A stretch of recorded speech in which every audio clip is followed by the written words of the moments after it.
saints and the Most High. All praise to Yahawah, Ahchyam Ahchwathyam. We the saints of the Most High. All praise to Yahawah, Ahchyam Ahchwathyam. All praise to the Most High. See these saints, we don't move like most guys. The light here so I can step with closed eyes and still see the enemy coming from both sides. Come to the saints and get sanctified. You ain't holy if you ain't got a saint to ride. I'm a saint for death and a saint for life. So it was probably the same in my ancient life. I was a man of sin that paid the price and still owe. So I'm trying to get my wages right. This for the masses. Yahawah been kicking our asses, cause we're the children of Israel, if you ask us. We the saints of the Most High. All praise to Yahawah, Ahchyam Ahchwathyam. We the saints of the Most High. All praise to Yahawah, Ahchyam Ahchwathyam. We the saints of the Most High. All praise to Yahawah, Ahchyam Ahchwathyam. We the saints of the Most High. All praise to Yahawah, Ahchyam Ahchwathyam. Well, and we them saints that sing a new song. It's our people dying every time we turn the news on. It's our people wearing capes, getting their coon on. For the ones who took it on, never putting you on. See, we dealing with the Stockholm syndrome. Talking to my people when they not gonna listen. They listen to these crackers, they got no wisdom, got no flavor.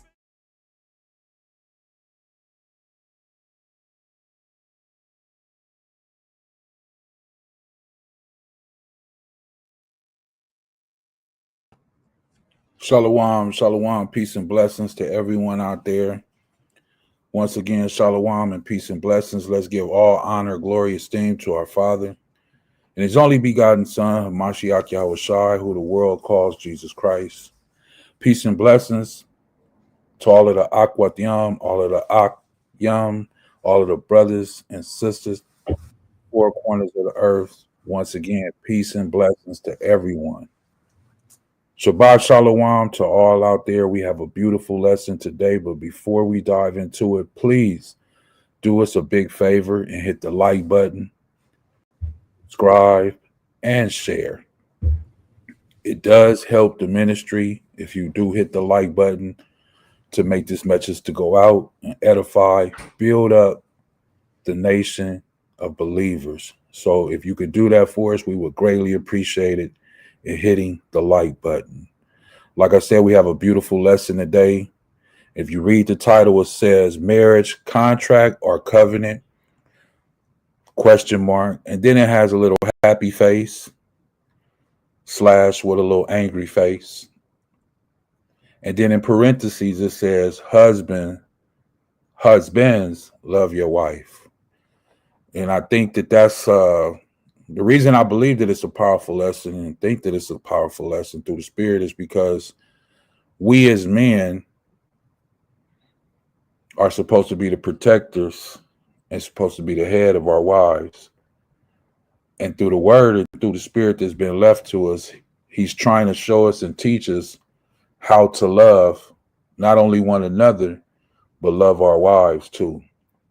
And a lot of us that were raised in single parent homes and didn't have fathers inside the homes and things like that. And some did have fathers, but that doesn't necessarily mean that they showed you how to love the wife.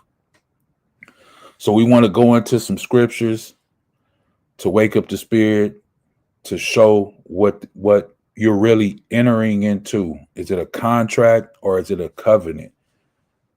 And if that's the case, then, you're entering into something that the Most High has given to us. So we should cherish that. So I think that this will be a very powerful, powerful lesson. We have our brother here today. I'll let him speak before we move forward. And once again, Shabbat Shalom to everyone. Go ahead, Ak. Hey, Shabbat Shalom, everyone. Thank you once again for tuning in. Just like the Ak mentioned, if you don't mind giving some likes, some subscribes, some sharing, that would be very beneficial to the body. And as Ak was just bringing that out, one thing that came to mind is, he touched on it briefly. Some of us grew up in single parent households. And on the flip side, some of us grew up in the household with both parents, right? Grandparents, aunts and uncles. But even then, that in itself, even if you did have that foundation, that doesn't necessarily mean that what's supposed to be applied via the scriptures was being shown, right? Like husbands loving their wives according to how the scriptures say it or lay it out. So that in itself is something heavy that I think as we bring out this class, we'll be able to touch on and just show that, hey, maybe that in itself wasn't being applied, right? So that right there, I think is a very important part to touch on as well. But for the most part, thank you everybody for tuning in, and let's get into the lesson. Con. So as I was telling, or I was having conversations with the family before we got started, I was basically asking a question: what do you believe that we're in?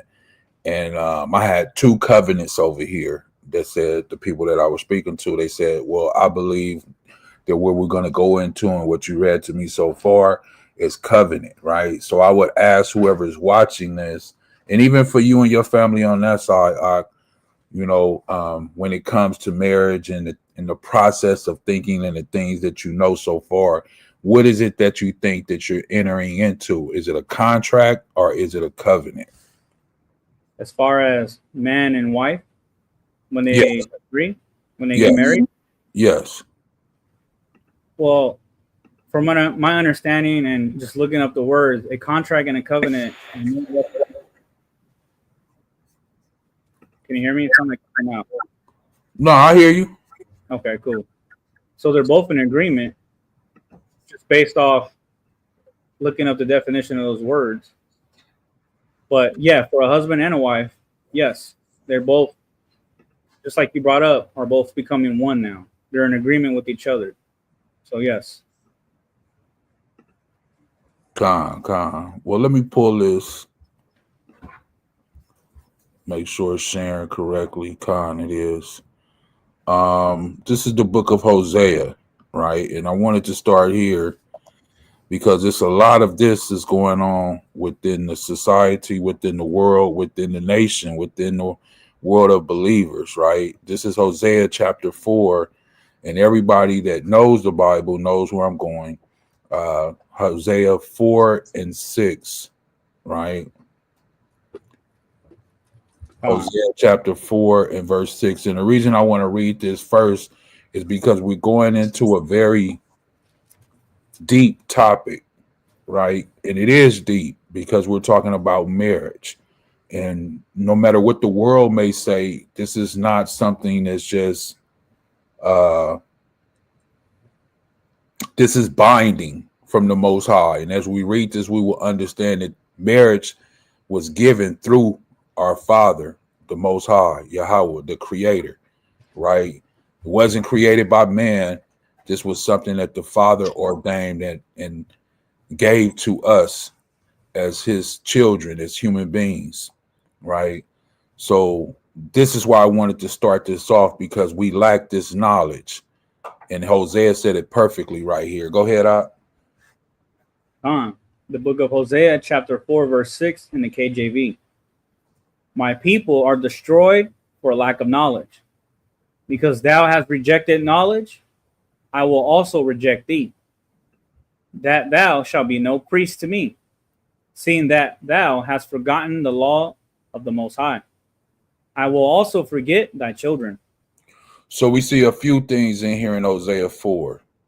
One thing we see is people are destroyed, right? They're destroyed. How are they destroyed? Spiritually and physically. And we see this every day with people that we interact with and people that you see in the world. Sometimes you might see something and you look and you just shake your head and you say, man, I can't believe people act this way or do these type of things. Or you see how the inside of people internally are getting destroyed. The second part of it is why? Because they lack knowledge. They lack knowledge. That's why. I'll give an example. You know, I post things all the time. I got a comment this morning from a certain individual. Don't know who it was, but they left a comment. They called me a name, right, in the comment. And then they said, the flag that I have behind me, it looks like the LBG2, whatever they call flag, right? And he called me another name, and he said that it's funny. Well, the reason why he thinks this and he says these things and he feels these things, man or woman, I don't know if it was man or woman, is because they lack knowledge, right? He's saying my flag, which is not my flag, but these are the colors of the Most High, right? This is what the colors are of the Most High. Look like the LBGTQ. Why is that? Because they took the colors of the rainbow and made it, or tried to make it theirs. It'll never be theirs. But really, these are the colors of the Most High. But since this man or woman lacks knowledge, to them, they think that they were saying something hurtful or trying to be funny or whatever the case may be. But truly what it shows is what? Their lack of knowledge. That's what it truly shows. And because they didn't come to in sincerity to really know anything of what I was putting out, because believe me, whatever it was that I put out, it had information about the Bible, biblical stuff. They didn't take that. They did what? They rejected whatever I was saying or whatever was put forth to what? Ignorance, because they lack knowledge. So they rejected the very knowledge that we were putting forth on our platform. And then they wanted to do what?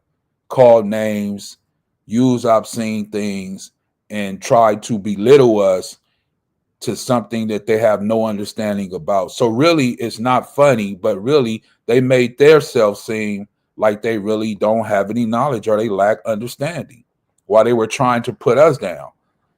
And it says, and also, I will reject what? Them, and they shall be no priest to who? The Most High, seeing that they have forgotten the law of the Most High. And that's what we have gotten away from, the laws, statute, commandments of the Most High, his regulations. The saddest part, it says right here, I will also forget thy children. That's the saddest part to me, because the children have no covering. And they're so innocent and they lack the understanding. And we've all been children, for those that are older now, and then like mine are teenagers and things like that. You lack you think you know, but you really don't know. And then on top of that, he said they're not going to have any covering. Why? Because everybody has rejected the knowledge that the Most High has tried to give them. The parents. Let's go to something real quick. 1 Corinthians chapter 11.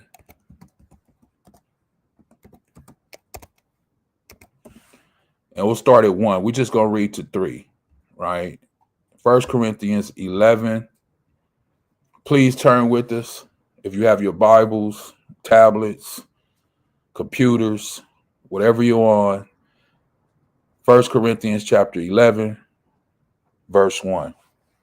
The book of 1 Corinthians chapter 11, verse 1. Be ye followers of me, even as I also am of Hamashiach. Now I praise you, brethren, that you remember me in all things, and keep the ordinances, as I deliver them to you. Salakia, before we go to verse 3, this is our brother Paul. He's letting us know, be followers of me, even. Now, me personally, I believe that that's italic for those who know what that means, but it's not sideways, so we'll leave it in. But it should say, as I also am of Hamashiach. Verse 2 says, now I praise you, brethren, right? This is for the brethren, that you remember me in all things and keep the what? What is he telling us to keep? What does that word say? Ordinances. He's telling us to keep these things. So I don't know where they get that Paul is saying do away with. You don't have to. He's saying keep these things. Keep this. Second part, he says, as I delivered them to you. He's delivering it to us right here and right now, as we're sitting here on this Shabbat day in 2025. Verse 3, Verse 3. But I would have you know that the head of every man is Hamashiach, or Christ, and the head of the woman is the man, and the head of Hamashiach is the Most High. So he gives us some beautiful foundation rock to stand on. A beautiful foundation, a beautiful rock, something firm to stand on. Look how he pronounces it. Look how he says this, but I would have you know. So if you didn't know, now you are going to know. You're going to know this now, that the head of every man is Hamashiach, as my brother just said, Christ, the anointed one, the Savior, the one who was smeared with oil, the one who died for your sins. That's the head of you. That's your head, meaning that's who you what? Answer to. That's the master that's over you, that reigns over you, that has authority over you. Clear. Very clear. That's who you answer to, Hamashiach. Can't go no further than that. Then he lets you know the head of the woman is the man. So the woman has to do what? Go to the man. That's her master. That's her authority figure. That's who she's subjected to.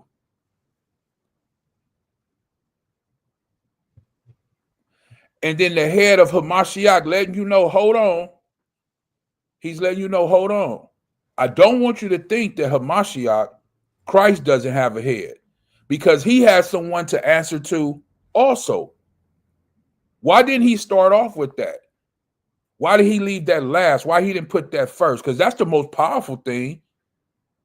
But yet he left that last because he wants us to understand, just as we are under subjection and authority to someone, so is Hamashiach. This is why the Bible always says, humble yourself, because we're very prideful and arrogant. And the head of Hamashiach is the Most High. That's who he answers to. That's who has authority over him. That's his master, which is really all our masters, but we have to go through Hamashiach. Why? Because we have been defiled in this human flesh.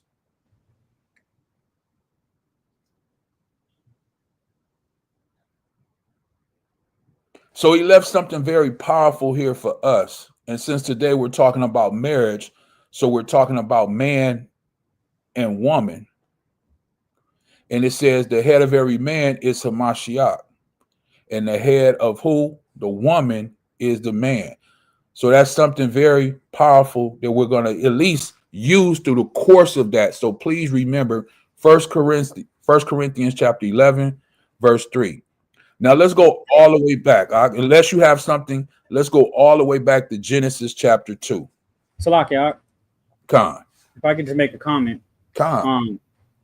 As we just read from verse 1 all the way to verse 3, and then as we get into verse 3, when it says that every man, the head of every man is Hamashiach, and the head of the woman is the man, and the head of Hamashiach is the Most High.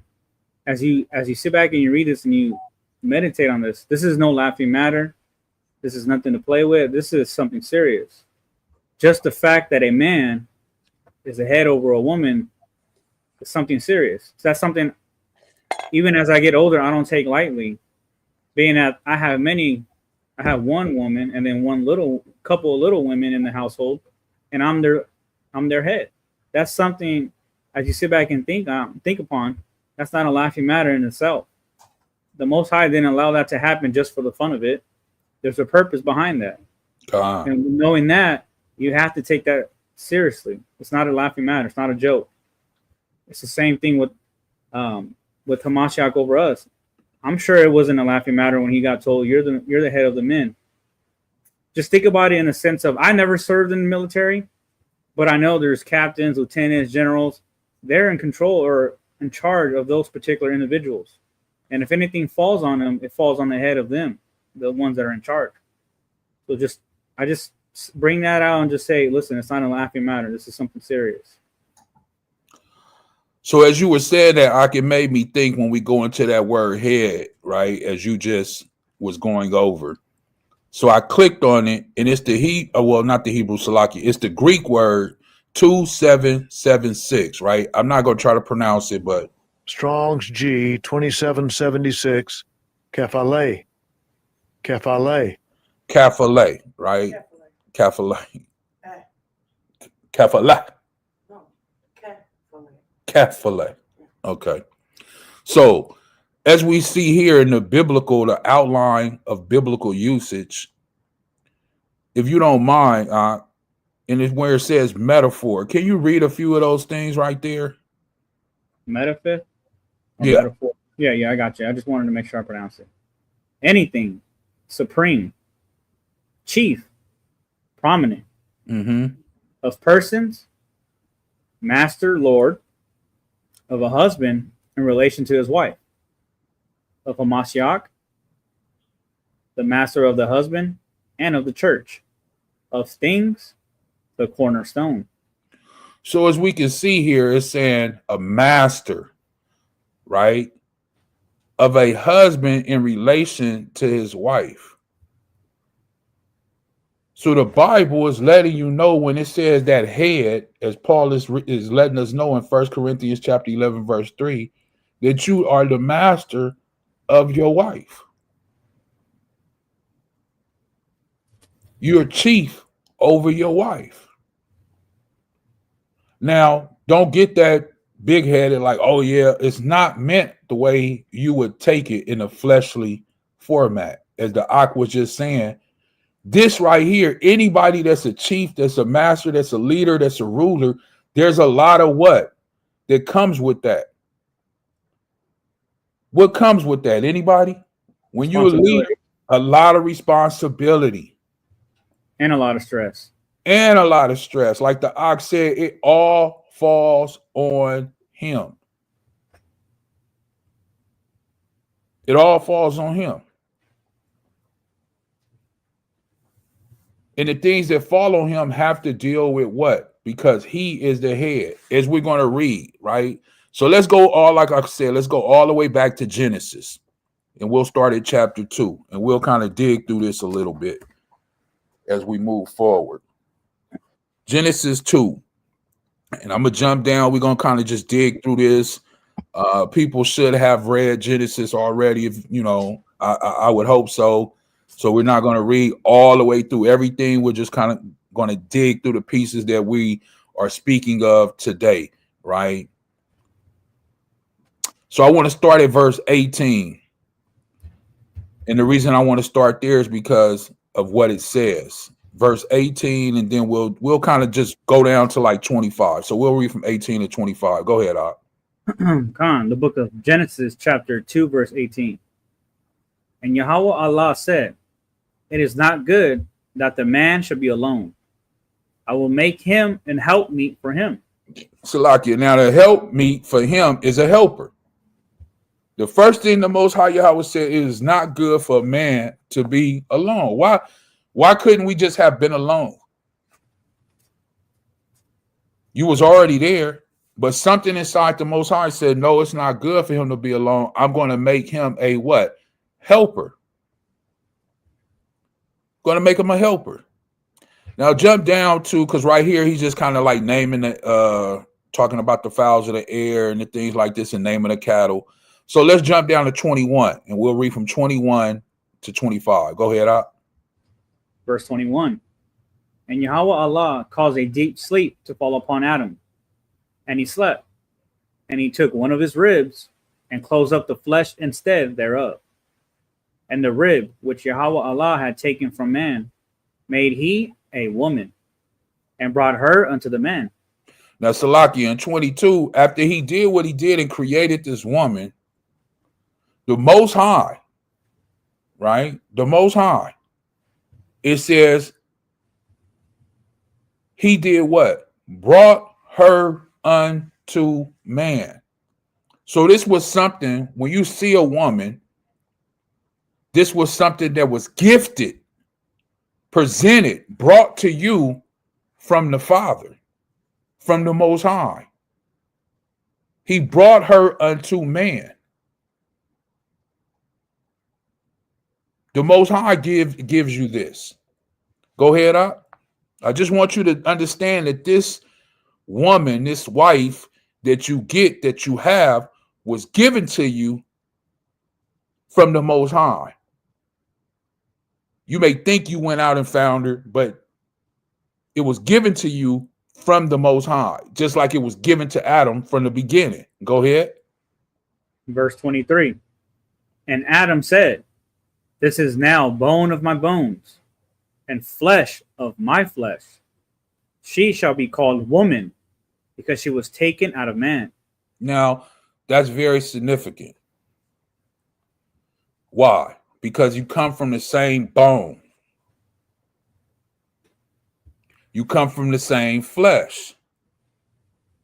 Hence, your name is man, her name is one man.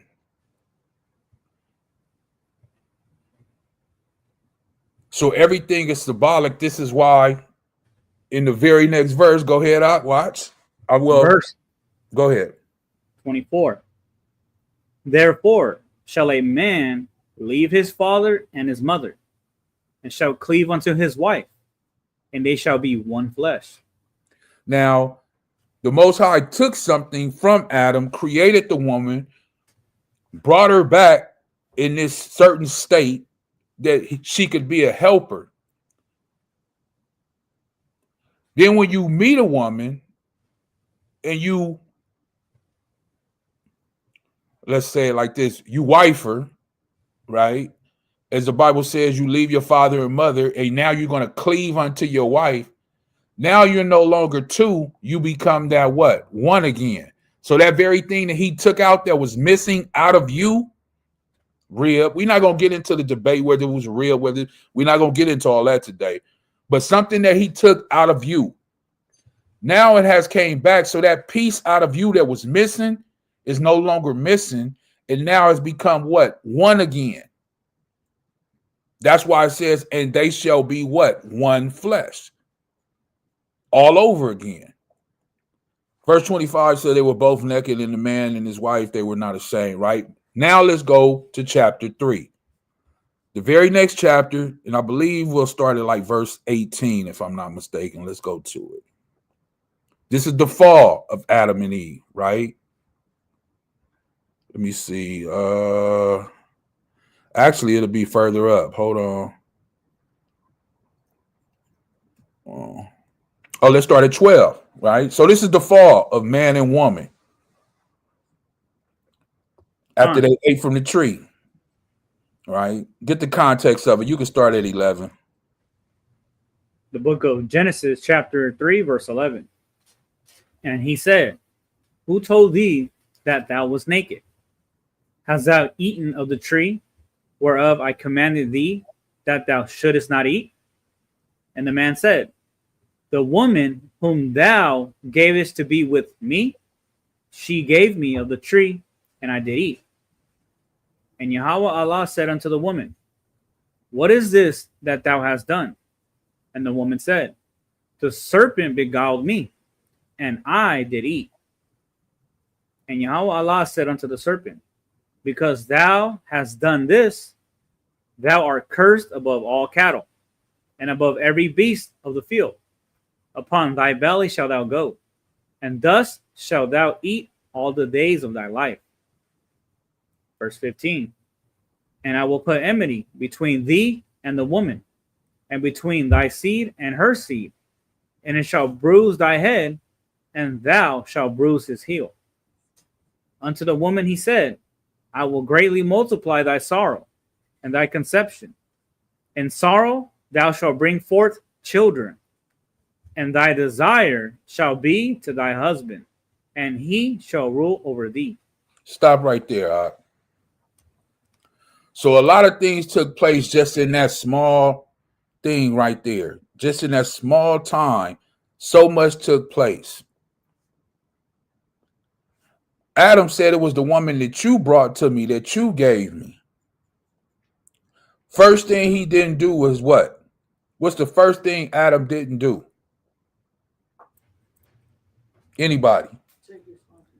He didn't take responsibility. Paul explained it already in 1 Corinthians chapter 11, verse 3, that the head of the woman is who? The man. The man. The Most High don't care what the woman brought to you. You the head, you the man. Did the Most High command Eve at this time, the woman, or did he command Adam before he even created the woman? Who did he command? He commanded the man.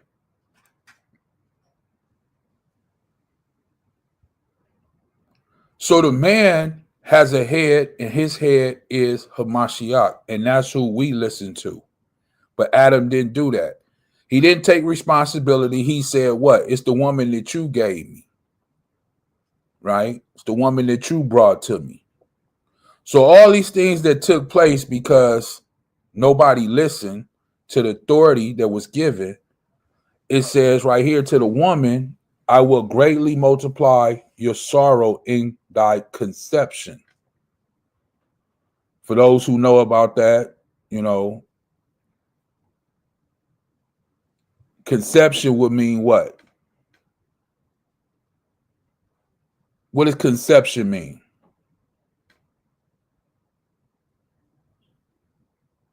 Anybody? Oh, you gonna search creation? That's the definition of it? We can get that. I will greatly multiply thy sorrow and thy conception. I got the definition. Bring it out, Op. The definition of conception, according to Google. The action of conceiving a child or of a child being conceived.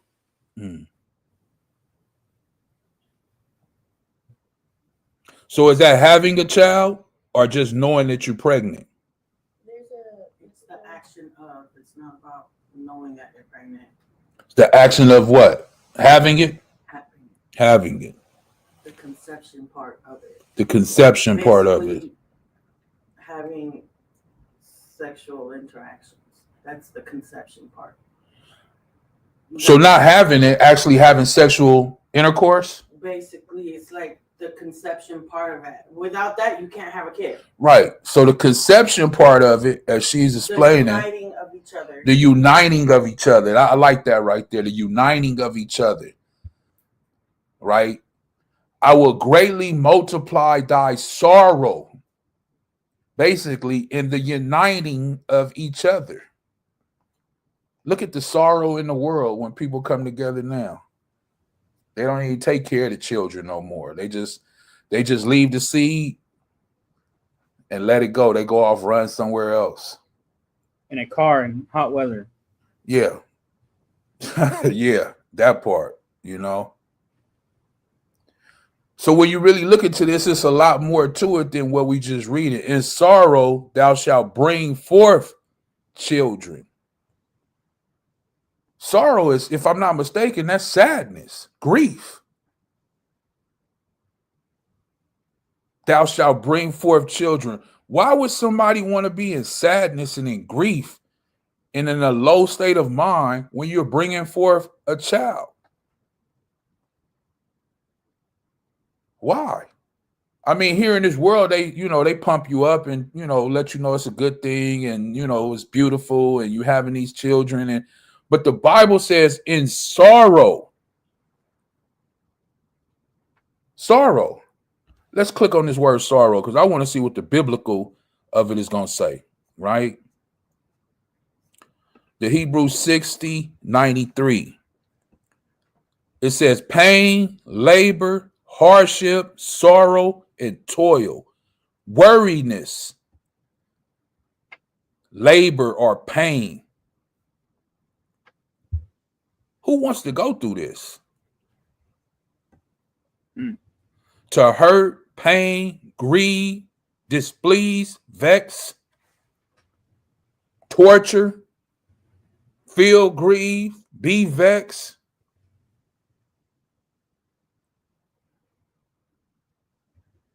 to worry, pain, or anger, displeased, grief, hurt, make, be sorry. And as I just said, leaving their children in the car and things like that to die. So some of these women they sorry that they had the kids. Some women are mad and sorry that they even had these children.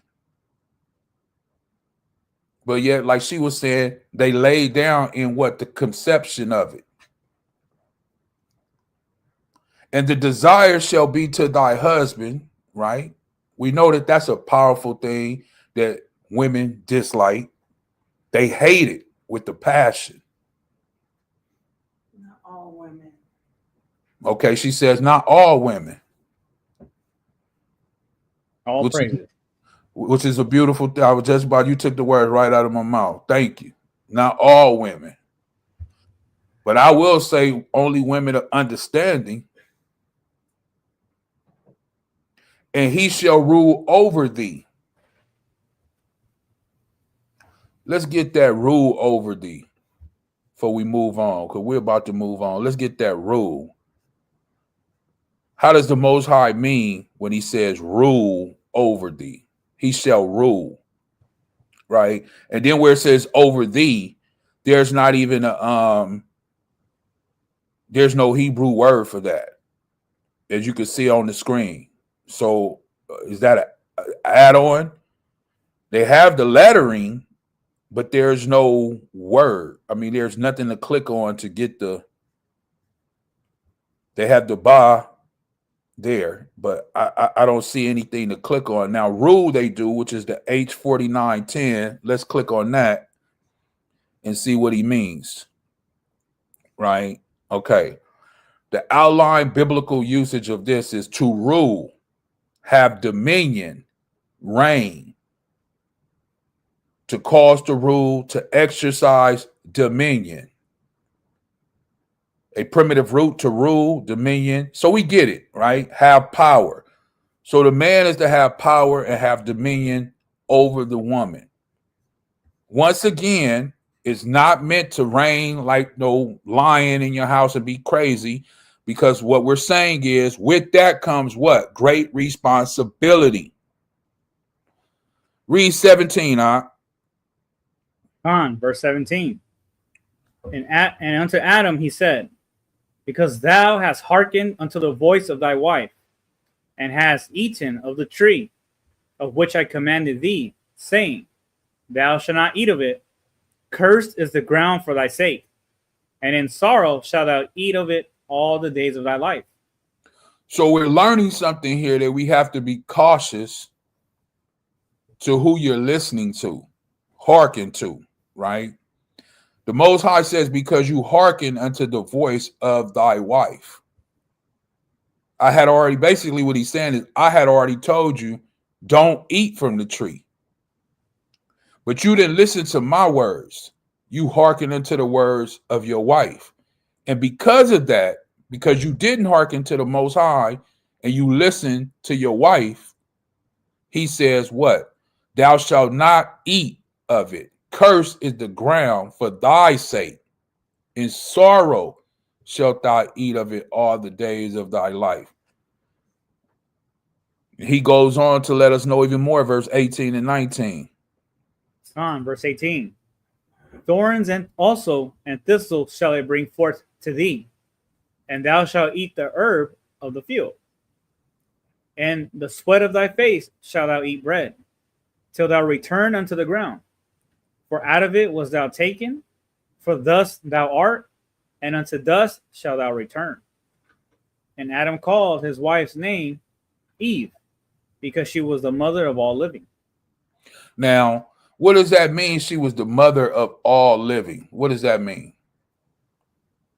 Basically, everybody came through her canal.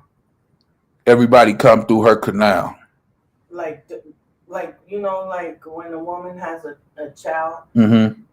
that child comes from her. Mm-hmm. So if you follow back, like everyone pretty much came out of her. Came from Eve. Right, because she was the first one.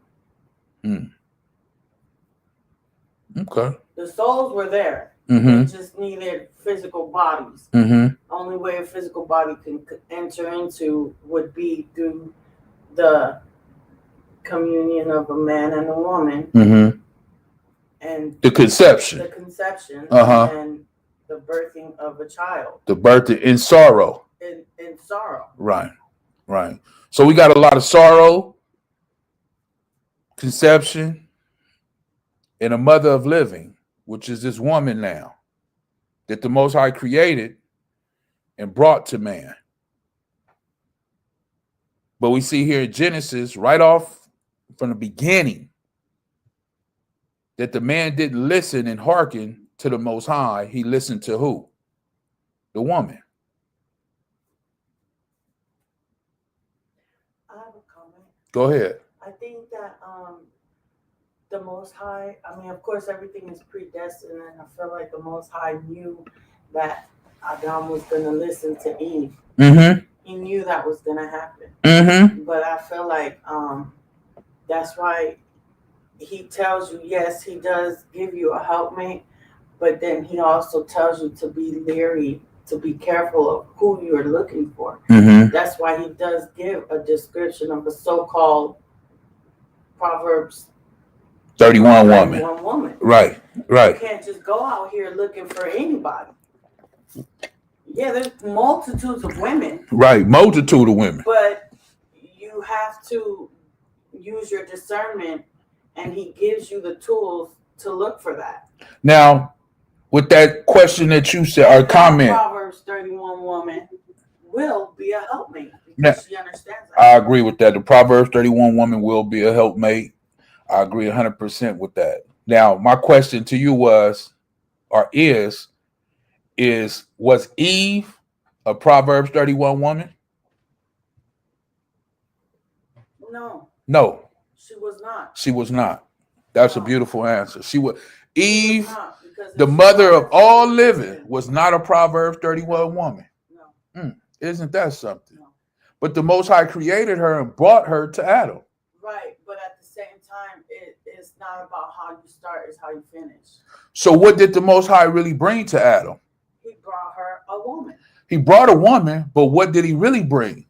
He brought her he brought him a way of being able to multiply, I guess you could say, but at the same time, it was like... No, that was after. I'm saying, when he created her, when he took out the rib, right? And then he closed him back up. Adam was asleep, from what we read. And then he says he brought her unto the man, which was Adam. Adam turned around and said, this is bone of my bone and flesh of my flesh and all these things. So what did the Most High really bring to him? He brought to him sorrow. No.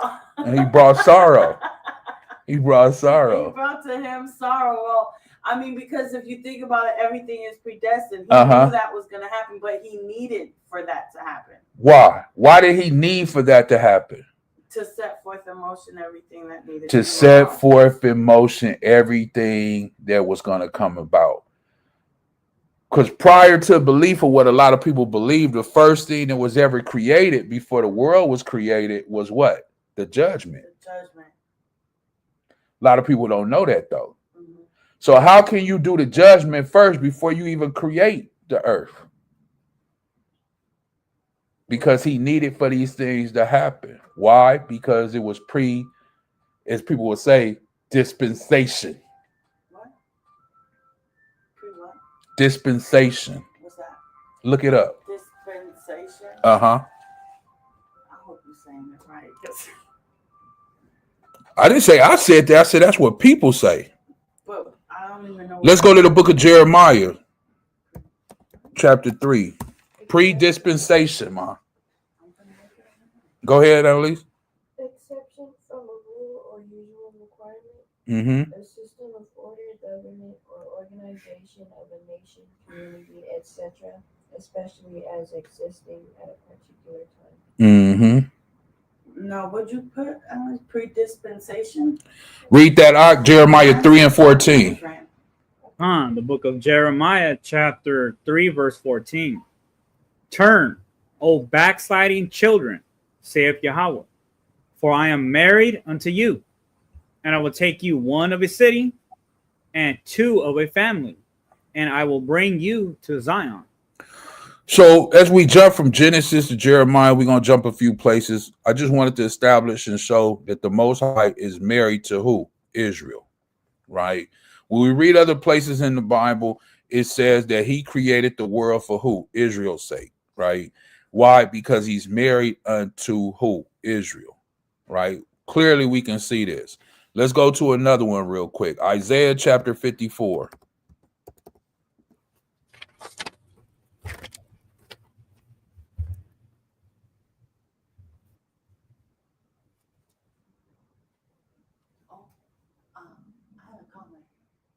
Go ahead.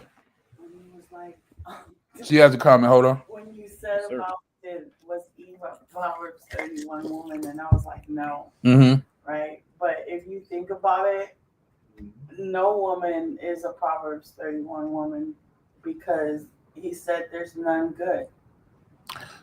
Go ahead. I'm just saying, like he said, there was none good. But not only that, when you meet a mate, no, they don't even know what a Proverbs 31 woman is. They don't even know like that's even a thing until it's brought to them. What was Adam's job? His job was to secure the garden. To what? Secure the garden. To keep it and dress it. Take guard of it. Take care of it. What's the man's job? To lead. To till the ground. Huh? To lead. To lead. To protect it. To guard it. To keep it. That's why you have what? Rulership. Dominion. If anything comes and you're the ruler, who is supposed to protect it? The man. The man. It's in a woman's nature to let the man do what? Be the protector. It's in her nature. It's not something that you have to tell her. That's from little kids, little babies. It's in the nature already in the input that what? It's imputed into you. That's why the man is more what? Physical stronger. His body is wider. His jaw structure is different. His body frame is different. Everything is different to be what? A protector. Tlaki, Go ahead. even in the animal world itself, there's nobody that needs to tell the female animal that the male is the one that's in charge.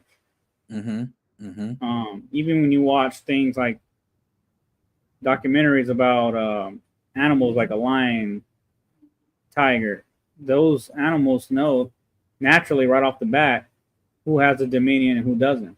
And that, if you go to your local zoo, I'm sure you'll notice that in itself. But for the most part, the animal world, no one's there to oversee them and tell them, male animal, you're the leader of the female animal. They just know that instinctively. Right. And male on male dominance. You see it if you watch those things, to where if another male comes in, right, that other male has to step up, and it's only one or two things that's going to happen. Either he's going to bow down or what? They got to go head to head.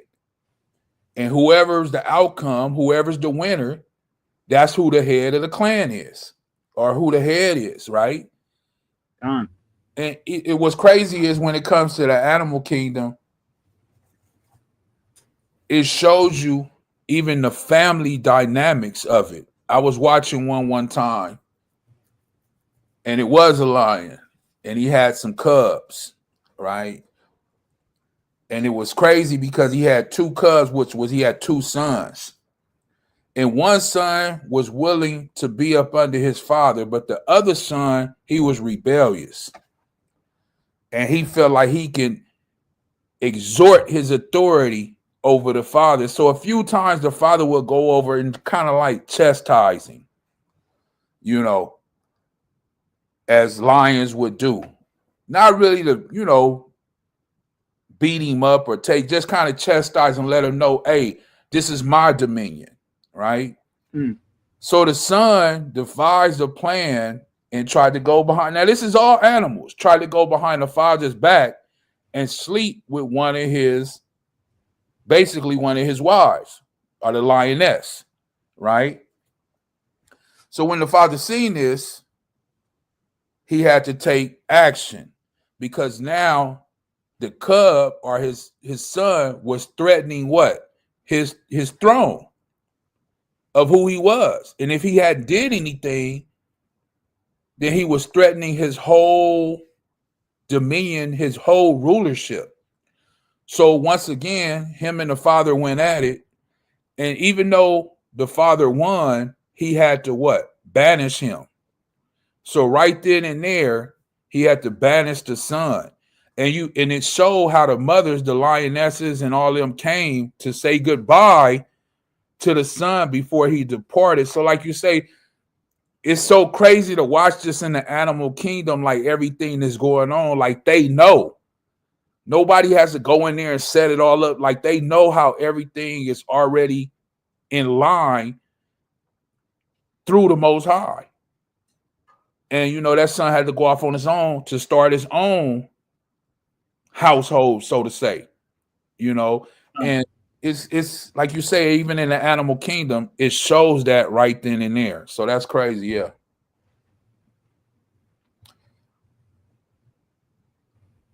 Anything else out? No, not much, but I just thought I'd touch on that only because if we look at it from a distance, no one really has to go and tell them how to conduct themselves. I know we have people that make documentaries. They even want to bring the animals home because they feel like they have to nurture them. Right. And even then, that in itself is way off, because those animals were built a certain way. They don't need a human. They don't need the love of a human to nurture them. But back to the point, I just thought I'd bring that out because if you examine animals themselves, I'm pretty sure it's the same thing for the waters, the animals of the waters, but you can see how a male takes charge and naturally knows his position. Right. He doesn't need the female to wake him up and be like, hey, can you go grab us something to eat? We're dying of hunger here. He knows naturally what his position is. Naturally. Right.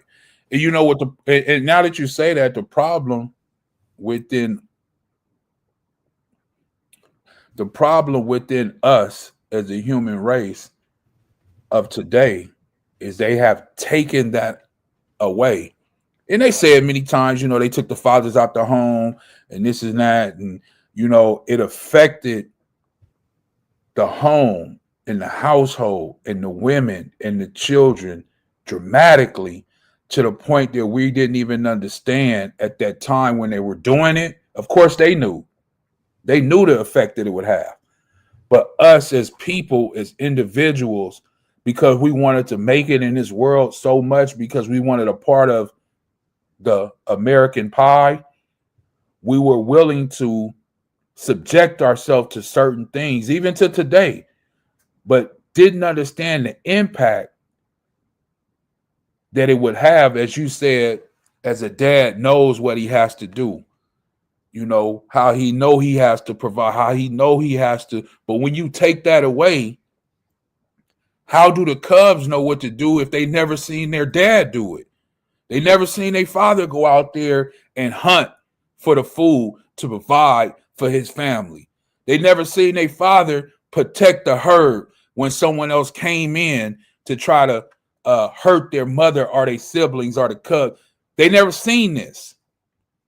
So how do they know? Yes, it's in the nature, but if you never seen how to attack, if you never seen how to go about how to attack the plot format, you know, all of the things that you pick up by seeing your dad do these things, you're missing a key component of something.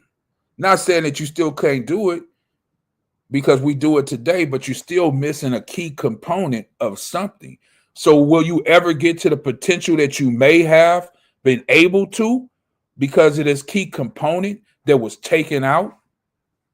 It's almost like taking out a piece of the DNA. Go ahead, I heard you say something that kind of brought something out. Even going back to that example of the animal world or animal kingdom, if I remember correctly, I've seen an example where sometimes animals when they roll in packs, especially those that are family, the father or the head of that particular pack will naturally or sometimes roll and watch the pack from the back, observing if there's any danger coming. Mm-hmm. So just like you mentioned, how will the younger cubs be able to learn from their father or how to be one, right? So watching the father from the back, observing. Naturally, the woman isn't back there with the husband in the middle of the pack. I got you, baby. It's me. I'm good. No, it's not like that. Naturally, he's the one watching over the flock, for better words. So I just thought I'd use that example. Yeah. Yeah. Read verse 5, Isaiah 54 and 5.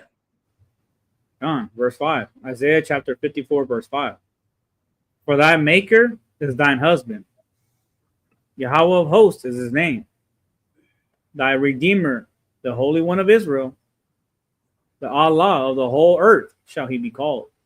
Now, the reason I want to show this is because our maker, which is the Father, he is a husband to us. And why I say us is because the ones who believe, Israel. It says, for thy maker is thy husband. So when we think about marriage and we think about, is it a contract or a covenant? And then the Bible tells us, like the brother was saying earlier, I don't know if we was live yet or not, when he said he was reading over the book of Ephesians and so many other places in the Bible where it tells us the husbands love your wives and wives love your husband and vice versa. It's the same thing when it comes to the Most High and us. When we think about our brother Hamashiach, he's known as what? A bridegroom. And he's coming to marry who? His bride. Who is his bride? Israel.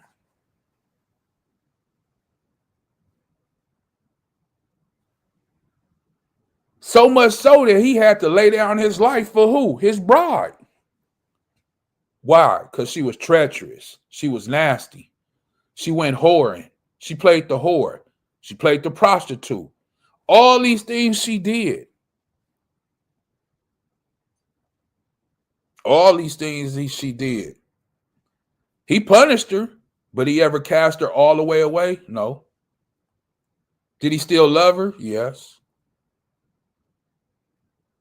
He still did love her. He loves her now. He loves her now. Verse 6. Verse 6. For Yahawah hath called thee as a woman forsaken and grieved in spirit, and a wife of youth when thou was refused, saith the Most High. For a small movement have I forsaken thee, but with great mercies will I gather thee. See? Lets you know for a small moment, hey, I forsook you. I was mad. I was angry. I was hurt. But he says, but with great mercy, I will gather thee. Now we know he's talking about Israel, but he's using her in a what? Woman format. Right?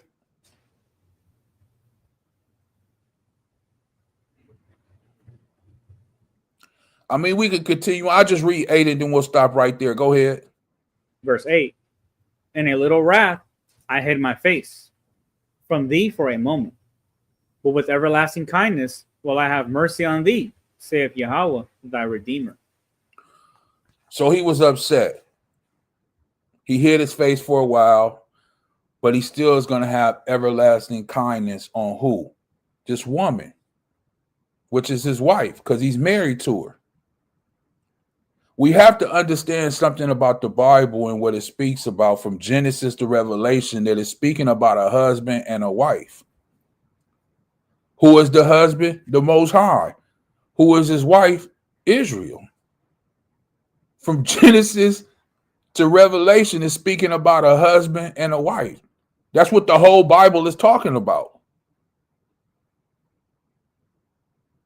Israel is a wife like a woman that has went astray. Of course, we're talking about a multitude of people with inside this that have went astray and did things, but then you have other people with inside that has never went astray. But he's liking the whole nation of who? Israel. To what? A woman. In today's age, they would say the body or the church. But nowhere in the Bible does it say that. They changed that. But it's really Israel, the body. And they call it the church now. That's why we have a bridegroom coming, which is our brother, Hamashiach, Christ, to do what? Marry the woman, which is who? Israel.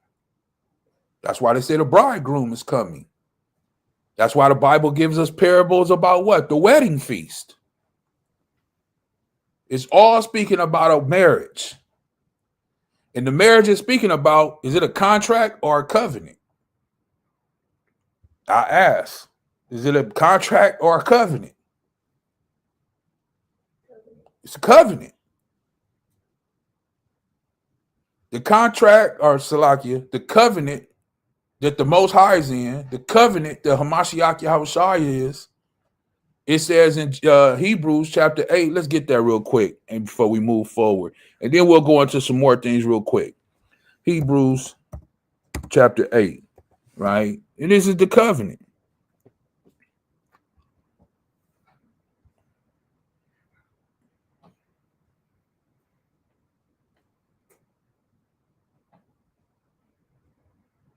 Yeah, 8 and 8. The book of Hebrews, chapter 8, verse 8. For finding fault with them, he saith, Behold, the days come, saith Yahweh, when I will make a new covenant with the house of Israel and with the house of Judah. Not according to the covenant that I made with their fathers in the day when I took them by the hand to lead them out of the land of Egypt, because they continued not in my covenant, and I regarded them not, saith Yahweh. For this is the covenant that I will make with the house of Israel after those days, saith Yahweh. I will put my laws into their mind and write them in their hearts, and I will be to them a Most High, or Allah Hayam, or Allah, and they shall be to me a people. Stop right there. Now, as you can see in verse 10, it says, for this is the covenant that I will make with the house of who? Israel. I will make this covenant with the house of Israel. Hamashiach is coming back for who?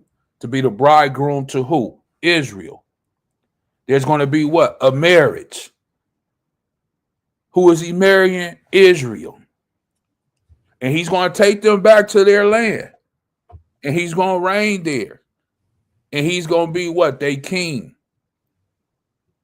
And he's going to have dominion over the whole earth.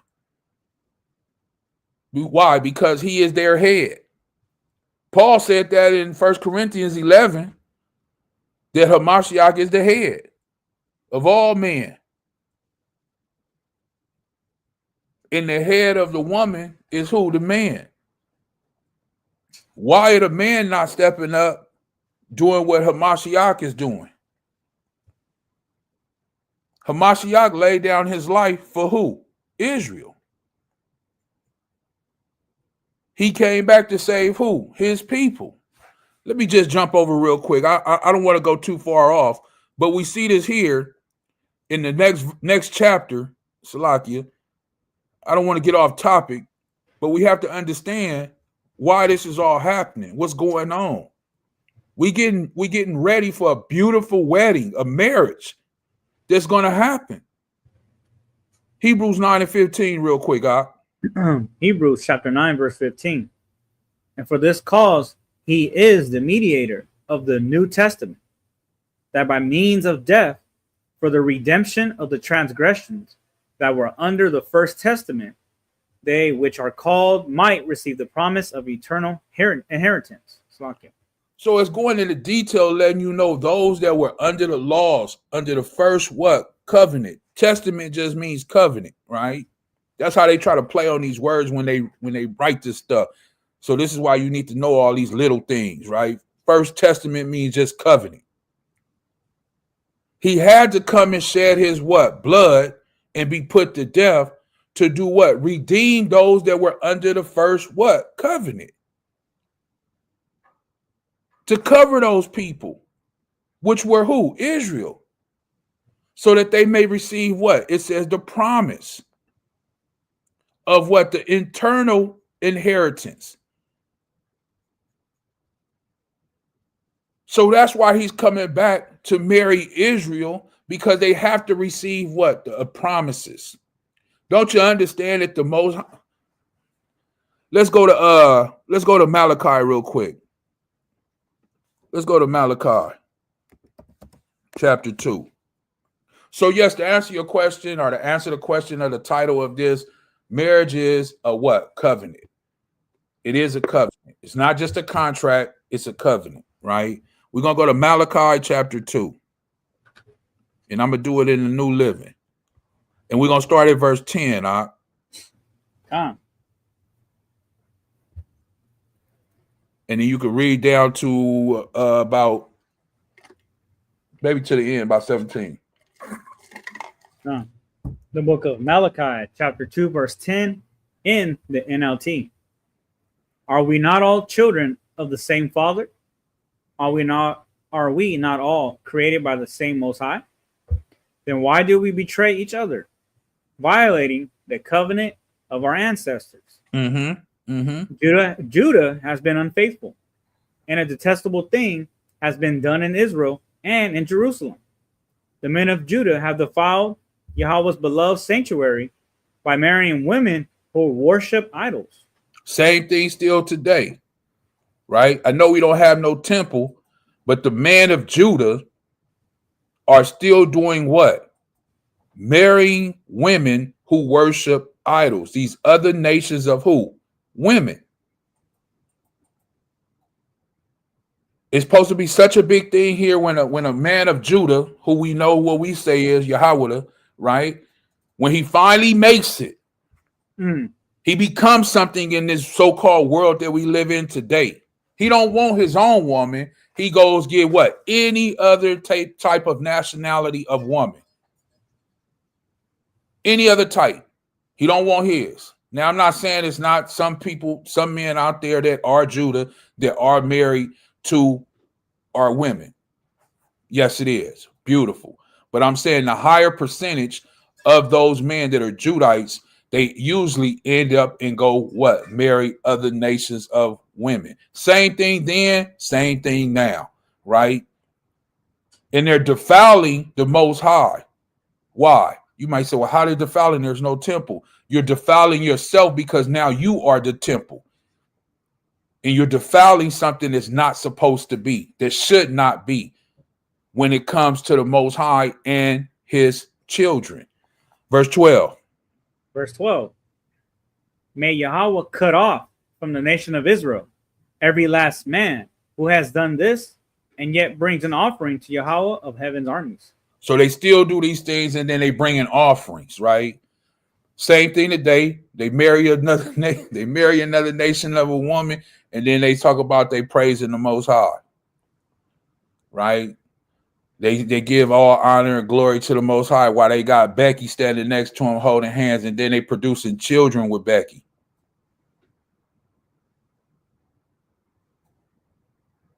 You think that makes the Most High happy? Verse 13. Verse 13. Here's another thing you do. You cover Yahweh's altar with tears, weeping, and groaning because he pays no attention to your offerings and doesn't accept them with pleasure. You cry out, why doesn't Yahweh accept my worship? I tell you why. Because Yahweh witnessed the vows you and your wife made when you were young. But you have been unfaithful to her, though she remain your faithful partner, the wife of your marriage vows. Now, what does this show us right here? That the Most High is watching over what? Your marriage. The Most High Yahweh is watching over your marriage. And he's telling you why he doesn't accept your worship. We wonder why a lot of times while we going through the things that we going through, and why our life is like this and why we can't. The Most High, he sees what you're doing. As you said, you made a comment earlier, if I believe when we got started, that what's in the dark shall come to the light. Didn't you say that, I? Con. Right. He see that when you creeping off with that other woman, or you creeping off with that other man, or if you ain't even doing that, but just you have the thought when you speaking to someone, you know, when you interacting with this individual, just the conversation, the laughing, the giggling, the things that are taking place. You may not be doing nothing, but just the way how you are interacting with this person. Because the Bible tells us that should a man be talking to a married woman? Should any man be talking to a married woman biblically? No. And should any woman that's married be talking to another man? No.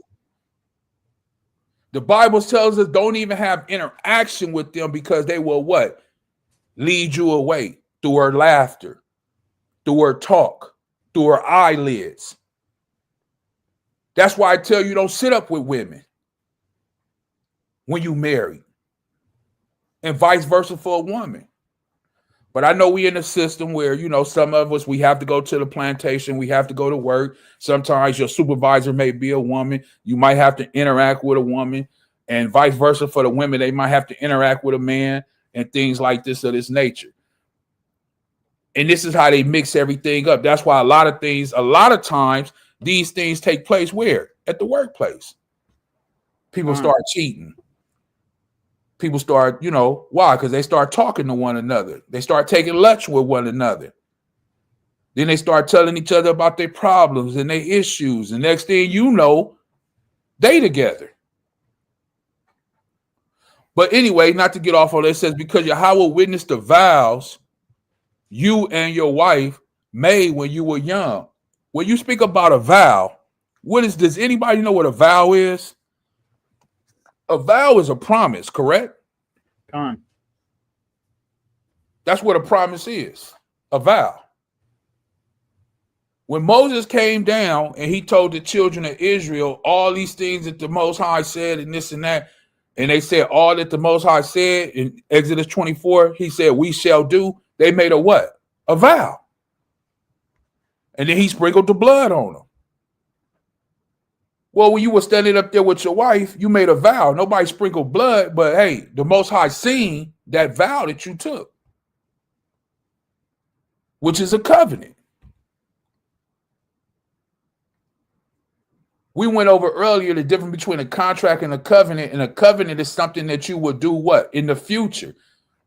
Things that you will produce later on within the future. Not everything right then and there, but later on in time. Even when you may be dead and gone, you will still be producing things for that covenant that you that you partook in.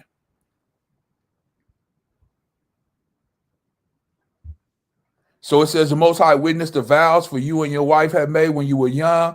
And the Most High says right here, Yahweh says that you were unfaithful to her. Here's the killer part. Though she remained your faithful partner. So that really pissed the Most High off. Excuse my French. That you were unfaithful, but she remained faithful, a faithful partner, the wife of your marriage vows. So, you know, that made the Most High is really upset because you were unfaithful and then she remained faithful. It's something that both of y'all doing something, but she remained faithful. And here you are running around. Go ahead, Up. Con, and you know what? Personally, just reading this, it brings back, I don't want to say bad memories, but it brings memories back that I had when I was a child, either through my own personal life or maybe those that are around me, where they had a father who maybe wasn't faithful to the mother. And it's not, in this sense, it's not necessarily not just the woman who gets affected because she's the one that loves you that's doing all she can to make sure you're straight on anything you do. Right. Making sure, you know, she washes your clothes, things like that, right? But also it affects the children to a certain extent because what they observe, they think that's okay. Right. And because of that, there's a good chance that they'll replicate that as they get older. And not knowing why, they'll do things and it's like, man, why did I do that? I got tripped up. I shouldn't have done that. My dad did it. My uncles did it. Now I'm doing these things and committing error, right? Just like it says right here, you need to remain faithful. And that's like, it seems like that's something that I don't want to say historically, but historically it takes place within the nation of Israel itself. Khan, it's the same thing. It's the same thing as the nation of Israel remaining faithful to who? Their husband, which is the Most High. We just read, I just showed you in like 2 scriptures in Isaiah 54 and Jeremiah that the Most High says he's married to us and he likens us as a nation of people, right? To what? A woman. And he asks us to what? Remain faithful to him. But we know that the nation of Israel didn't, that they went and they played the whore and they went what? After other deities. So this is why I mean when we look at the scriptures and we look at the Bible, yes, if we're in a covenant. And when you take on a wife, you're in a covenant with her to do what? Remain faithful. And we see that the Most High, he's very, is going to say it in the next verse, but he really hates this when someone is unfaithful. So when you, like the Ak was saying, you think about those things. Well, a lot of people don't. They just in lust. But you have to think about the effects that it's going to produce, those, as they call it, ripple effects. If you go off and you sleep with another woman and you lying and you cheating, right? Deceiving that woman, not only is it going to affect you personally, but it affects that woman, her life, and whatever is going on in her life that's attached to that. It affects you, your wife. If you have children, it will affect those children for generations. Not just right then and there. Yeah, it's going to affect your children right then and there, but then it's going to affect your grandchildren. Why? Because they don't know if grandpapa is going to be around, or are they going to separate? Not divorce, but just be separated. So now the grandchildren are asking, why does grandmama live here and why does grandpa live over here? So now the children have to explain to the grandchildren why grandmama and grandpa are separated. Bring it out. And why they not together. Now the grandchildren have this understanding and it affects them. So you don't understand what it is that you're doing when you are being unfaithful to your partner, the effects that it has long term. And that's just for the children. Now think how it would affect your daughter when you go out on her mother with another woman. Now your daughters may feel that anybody that they're with may do the same thing to them. Now they lost trust in men. Because if my dad could do it, and I know my dad loves me, how can this man not do it? That says he loves me. I don't know this man like that, but he says he loves me. But I know my dad loves me, and if he'll do it, I know this man that I'm with, he'll probably do it too. Not saying that it will. And then, oh man, the boys. Come on. You know, boys, they love their mama. Them boys are turning against you. How you hurt their mama. She was in there crying, weeping. They had to go in there and console her. And she was so hurt. The anger that builds up in those boys and those sons that you have against their dad for hurting their mother like that. Now them sons, them same sons that loved you now has turned to anger, resentment. That goes on for years. Like I said, it could be generations, man. You just don't understand the impact that this stuff has for some pleasure. To lay down with someone. You got something? Go ahead. I'm sorry for going on, but that's really deep. Go ahead. It's not just about the laying down or the, I guess you could say cheating or whatever you want to say, it's also the false promises that fathers do that they don't keep when it comes to their wives or their children. Say that again. It's also the false promises that fathers don't keep that actually hurt the most, because those are things that you promise, just like we were given a promise from the Most High. Like, wouldn't you be highly upset if you knew all of this was to come to you, if you did everything that the Most High asked you to do, and then in the end there was nothing? Or I would follow through.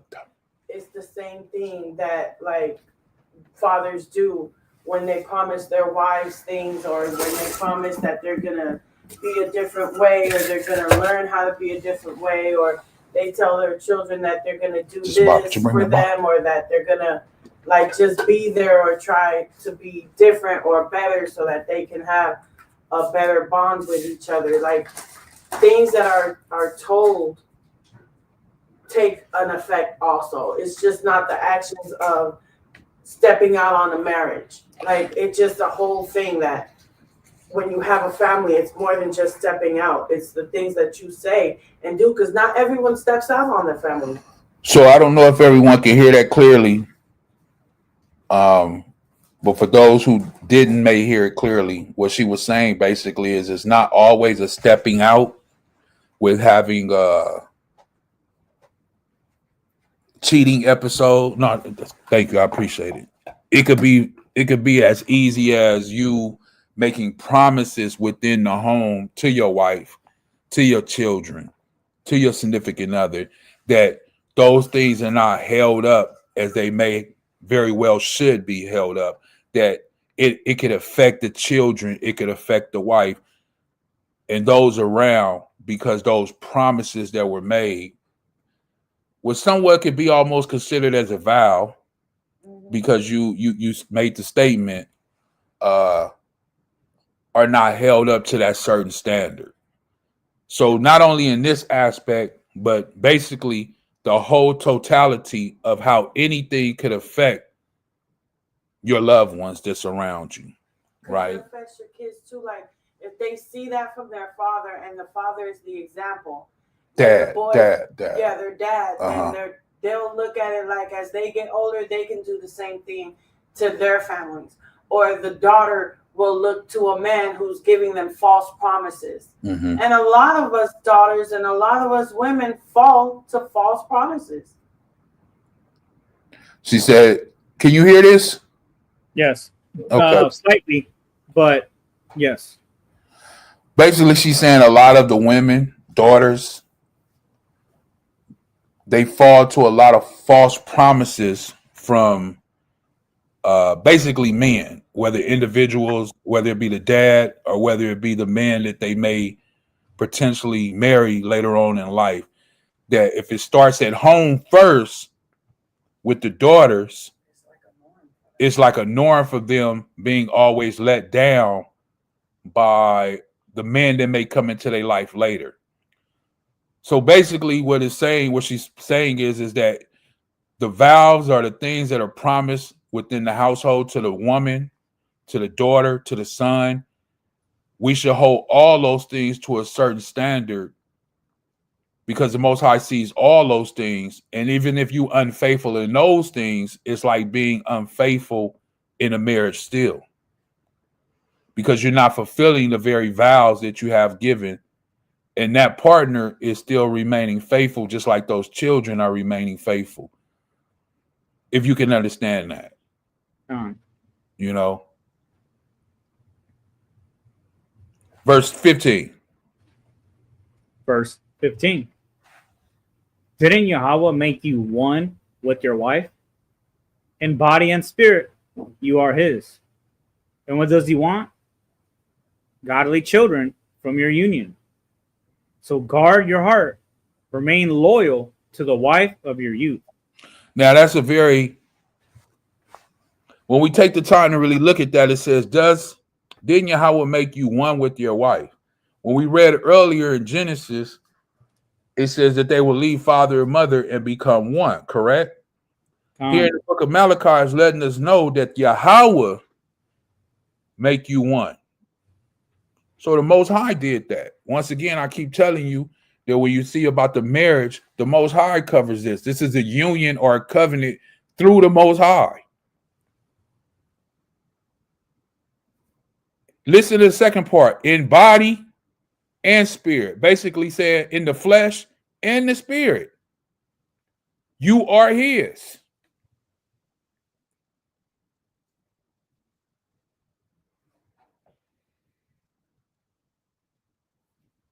And what does he want? What does the Most High want out of all of this? Children that do what? Serve the Most High. A godly children from what? Your union. Salaki, godly children from your union. So guard your heart and remain loyal to the wife of your youth. Guard your heart from what? The wickedness, the evilness, the lust, the covet. All these evil and wicked things, guard your heart from it. Why? Because like I was saying earlier, that it affects who? Not only you, but it affects your children. But if you're doing things in a righteous way, in a righteous manner, then you will have what? Righteous children, and you will raise them in a righteous manner and in a righteous way. And the Most High can make his what? Covenant not only with you, but your children. I don't know if people remember this, and I know people that maybe watch this later on or things like that, you may have forgot. But in the book of Hosea, chapter 4, the last thing he said in verse 6 was what? I will forget your who? Anybody remember? Because you have rejected me, you have rejected knowledge, I will forget who? Your children. Your children. But he's telling us how not to forget the children and how for them to be what? Godly children. From your union, from what you bring together, from what you do.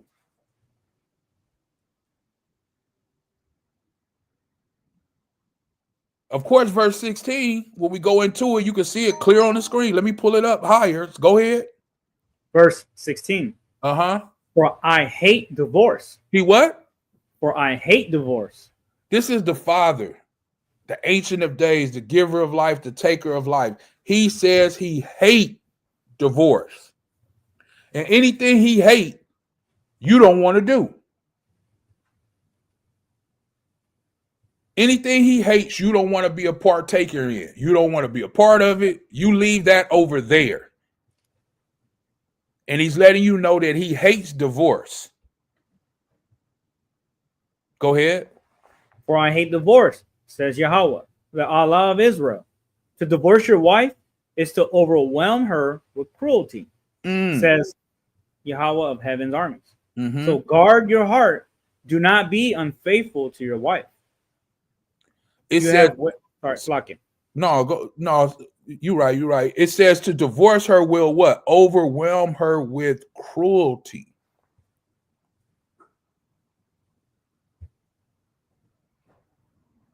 So there is no divorce. I know the world tell you you can divorce and you can move on, and there is no such thing in the Bible.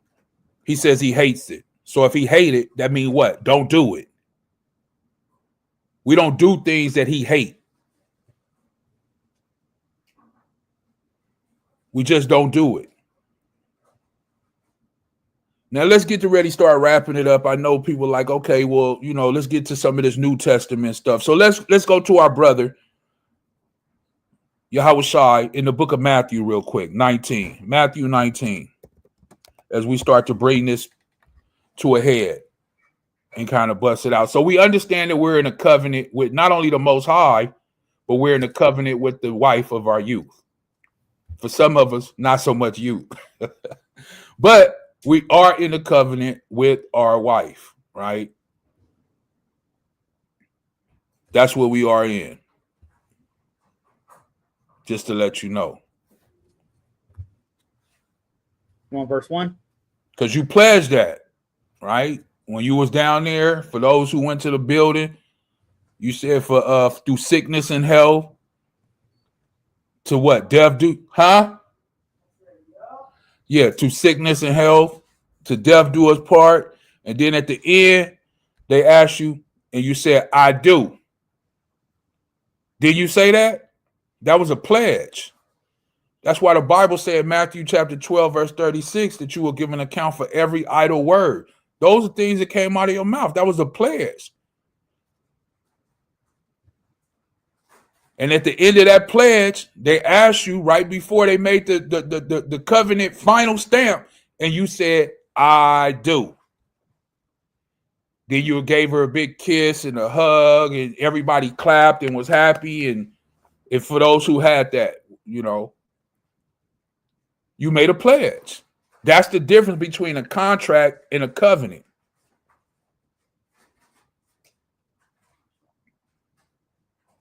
You sealed that covenant with what? A kiss.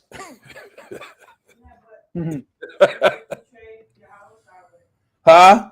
That's exactly what Judas betrayed Yahawah with. Oh, man. She said that's exactly what Judas betrayed Yahawah with, a kiss. Oh, deadly. So be careful. No. Straight up. Yeah, man. Woo, that gave me a chill. Okay, Matthew 19 and 1. On Matthew chapter 19, verse 1 in the NLT.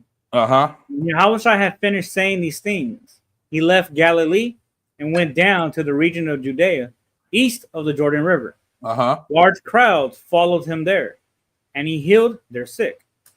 Some Pharisees came and tried to trap him with this question: should a man be allowed to divorce his wife for just any reason? Now we know, we just read in Malachi 2:15 that the Most High hate divorce. So here we is in the New Testament, and here come these Pharisees trying to trap Yahawah, and they want to know, can they divorce their wife for any reason? Go ahead. Verse 4. Haven't you read the scriptures? Yahawah replied. They record that from the beginning, the Most High made them male and female. Uh-huh. And he said, this explains why a man leaves his father and mother and is joined to his wife, and the two are united into one. So he's giving you what? The breakdown of this covenant that the Most High had done since the beginning. And he's telling these people, which are supposed to be Pharisees, have you not read the scriptures? Don't you know? Have you read this before? You're supposed to be Pharisees, leaders, teachers, guides of the very word. It says that it was recorded from the beginning that they were made male and what? Female. And then it says in verse 5, this explains why a man will leave his father and mother and is joined to his wife, and now they have became what? One. They're no longer two. So you and your wife, for those who are married, that have a wife, is no longer just you and her. You are one. Now, do you know how to live as one? A lot of us don't. And that's what we're working on. That's what we should be working on. We don't know how to live together as one. Why? Because we haven't seen it. We haven't seen it. Like me and the Ak was just talking about earlier, how can you know how to lead that pack, as we were speaking about the animal kingdom, if you never was in that pack with your dad? Or you was never in that pack with your dad and your mom. Some people don't even have their dad or their mom. Well, you got to sit down, man. You moving around. What's going on? I was getting something to drink. Go I don't ahead. have people bring me stuff like you. Go ahead. I was saying this one, like how you were saying, how do they don't have an example? Oh, they do though. Go ahead. They have the example because they should be in scripture. The scripture gives an example of how a man should be and how a woman should be. There's fault in us human fleshly people. So you say you do have an example because it's in scripture. But a lot of people aren't in the word. That's why it's hard. That's why it's difficult, because we're finding worldly people instead of spiritual people that we should be in tune and connected to. Like, let's say, for example, you were in the word for example, when we were together, when we met, we weren't both in the word like that. We connected through worldly things. So when two people connect through worldly things and then they get into the word and then they start finding out how they should be and things like that, sometimes things get like people don't know who they're really with, because now you can't be the old person that you was.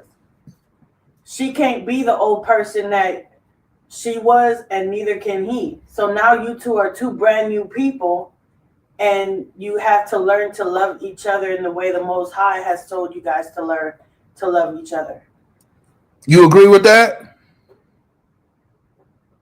Anybody? You agree with that? You agree with that? He said he don't know. What about you, Op? I would say yes, but I would add something to it. Go ahead. Hearing that brought back something again that I've witnessed with my life. I had elders. I'll use the word elders in my life that said, if you take care of your house, your immediate house, what you do outside of that is no one's business. So some men will conduct themselves like that, and then when they get to the truth, they got to switch up. So just like Sis was saying, sometimes we don't know, or we do things outside, but when we learn the truth, we got to switch up. And what I mean by that is, when you're taking care of your immediate family as a man, if you were to step outside your marriage and nobody knows about it, then it is what it is. So that's what I was basically saying, is what I've learned growing up.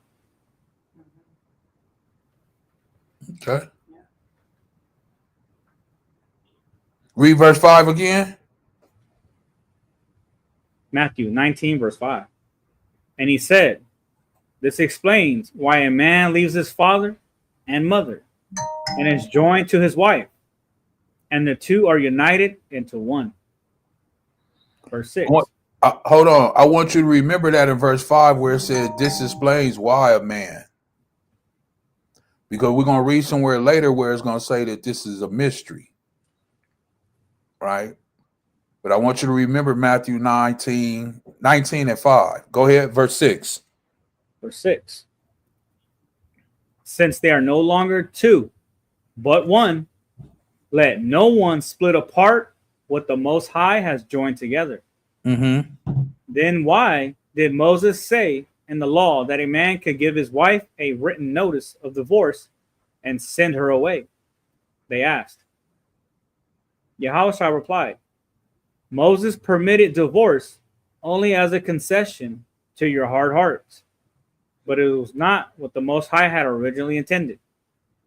And I tell you this, whoever divorces his wife and marries someone else commits adultery, unless his wife has been unfaithful.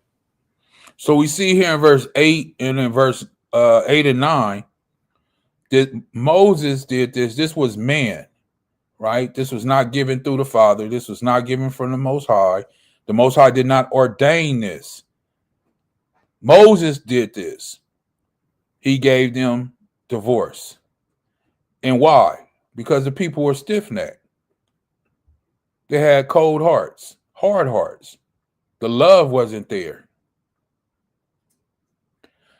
And we understand this because it says right here, it wasn't the Most High originally what he originally intended. Verse 9 says what? And I tell you this, that whoever divorces his wife and marries someone else commits adultery. So when we look in the world, of course, you might say, well, those people are not believers, right? Well, people say that they're Christians. And then you can actually go to a church and get remarried. Sometimes it's even the pastor himself that divorces a woman or his wife and remarries within the same church that he's running. Right? And you can pull that up, a quick Google search, and I guarantee you like 20 people will pop up that are pastors, right? Priests, all these things, that bishops that they call themselves. But this is Hamashiach himself giving this for us. Verse 8 said, Yahushua replied. So we know who's speaking here, the very one that they say that they believe in, telling us divorce was only given and permitted through who? What? Through Moses.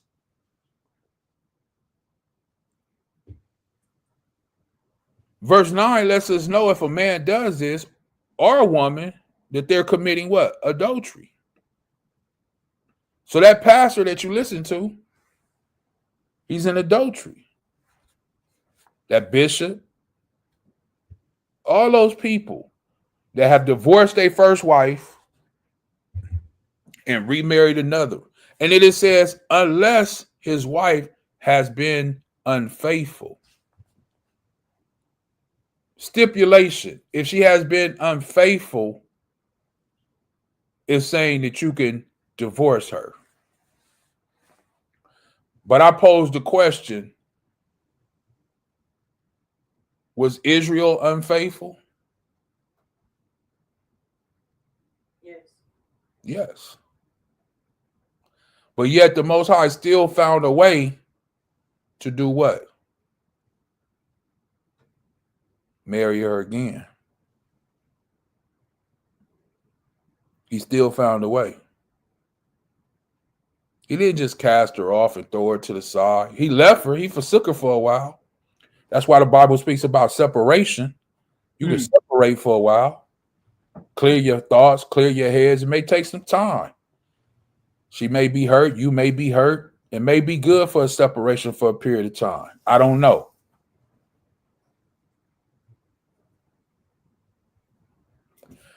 It goes into greater detail with our brothers. Verse 10,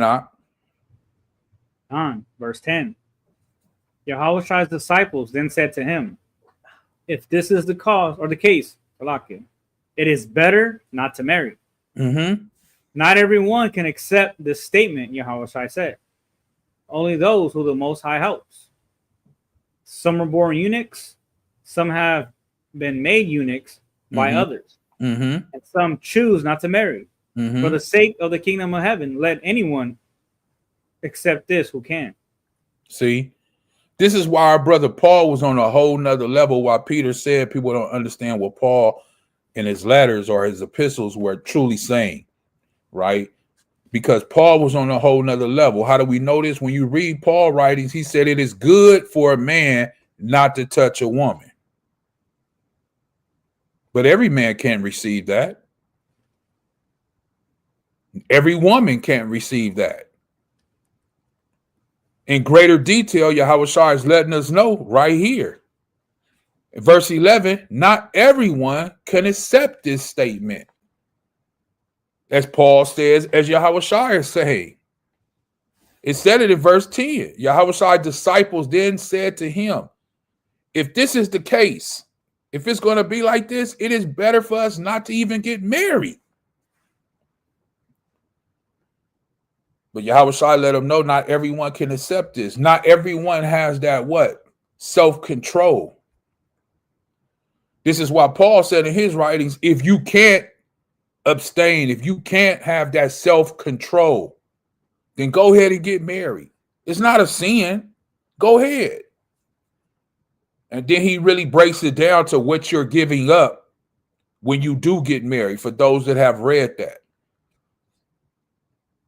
Now what? You're no longer concerned about the Most High. He's not your first priority. Now it's your who? Husband.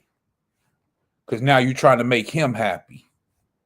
And in trying to make him happy, you're trying to look for things in the world that will make him happy. And vice versa, it says the same thing about the man, that he's trying to do things to make the wife happy. You know, you've been doing lessons, you've been doing this, you've been going hard. You ain't really had no time for the wife. You've been putting in overtime, work, the plantation, putting in lessons, studying, this and that. You know, she kind of feel like you ain't showing her enough attention. You're not showing her enough time. You're not showing her. This is why Paul went into it and said, man, it's good for you not even to touch a woman. Stay away from that. And Yahawah said the same thing. In verse 12, some are born eunuchs, some have been made eunuchs by others, and some choose not to marry, like Paul. For the sake of what? The kingdom. Then it tells you, if you can accept this, then go ahead. But not everyone can accept it. That's like them Catholic priests. They accept it, but then you find them in the thing with little boys. So they can't really accept it. That's even worse. That's sodomy. Yeah, that's even worse. And pastors. You have pastors that say that they not with no women and this and that, and then you find out they sleeping with all these women in the church, in the choir. Don't take a vow to something that you can't hold on to. This is what he's saying. This is what Hamashiach Yahushua is saying. Not every man can accept this. It's crazy because Yahushua was speaking on this and Paul was speaking on the same thing, and how high the level in spirit they was, man. Just, a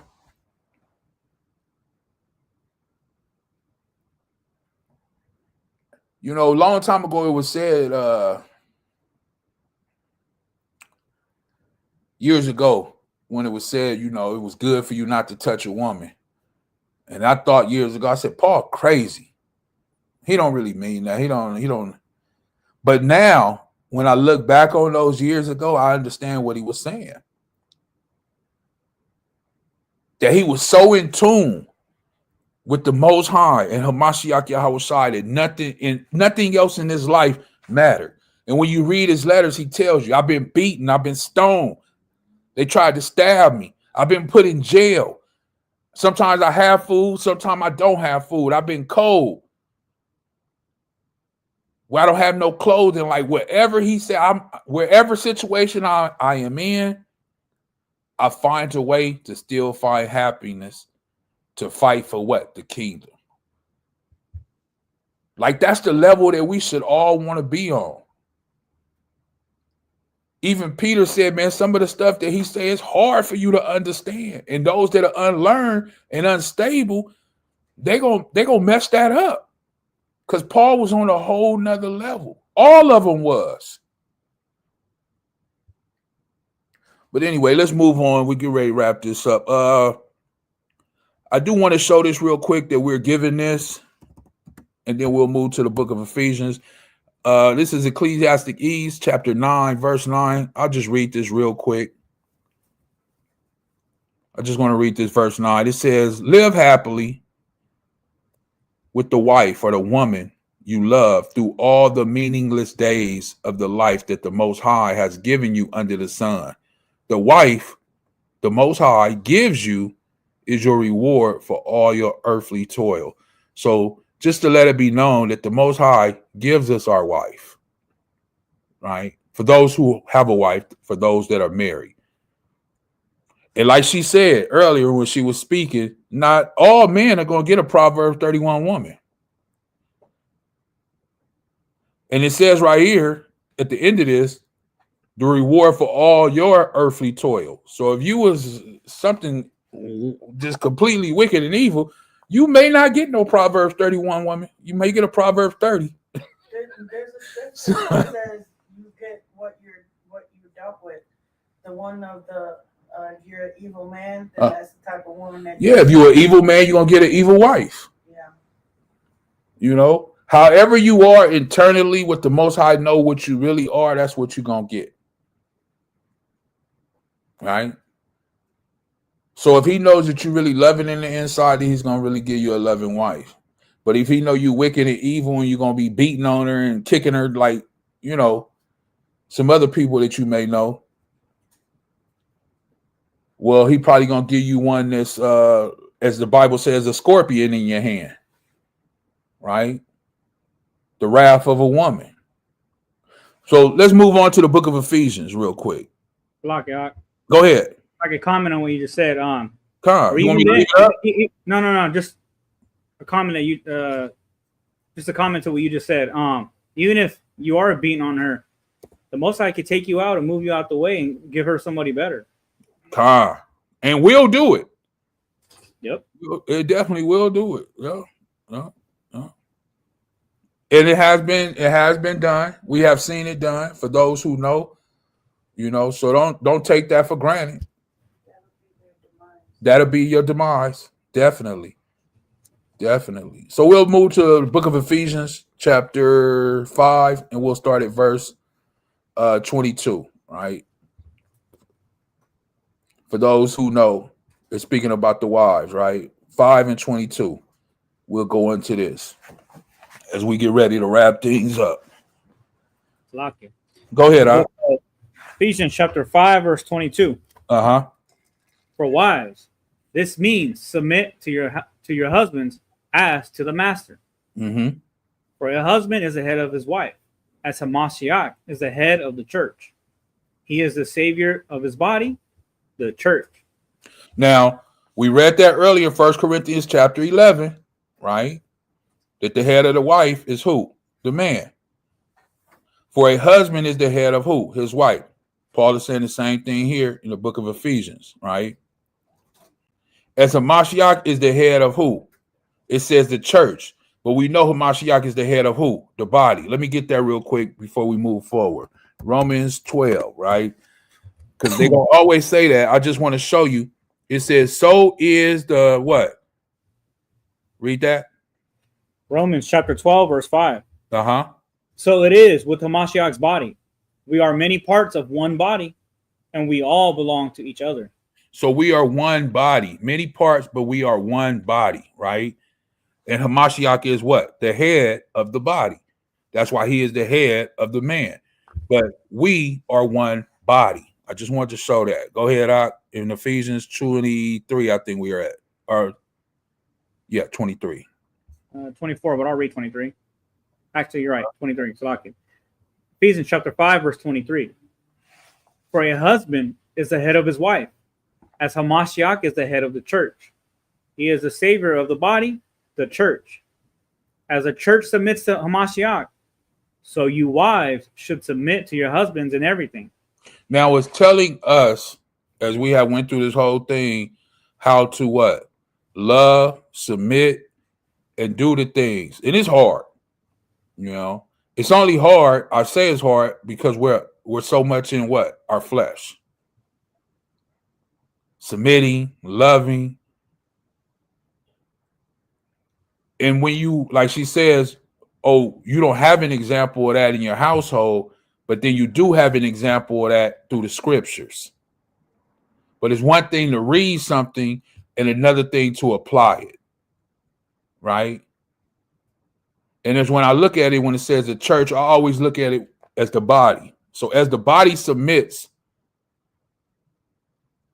to Hamashiach, so you wives should submit to your husbands in everything. That doesn't mean some things. It says everything. Go ahead. Verse 25. For husbands, this means love your wives. Uh-huh. Just as Hamashiach loved the church. Uh-huh. He gave up his life for her. And see, that's what we don't do. When it says the church, remember, once again, the body. Where do we find that at? Remember, 5:25, we're in Ephesians. Let me get this real quick in John. Real quick. John 15, right? We know he did this because it's in John 15, right? John 15 and 13. There is no greater love than to lay down one's life, right? Lay down your life for your friends. And Hamashiach said, you are my friends if you do what I command. How do we become his friends? Because he laid down his life. And he's asking us to do the same thing.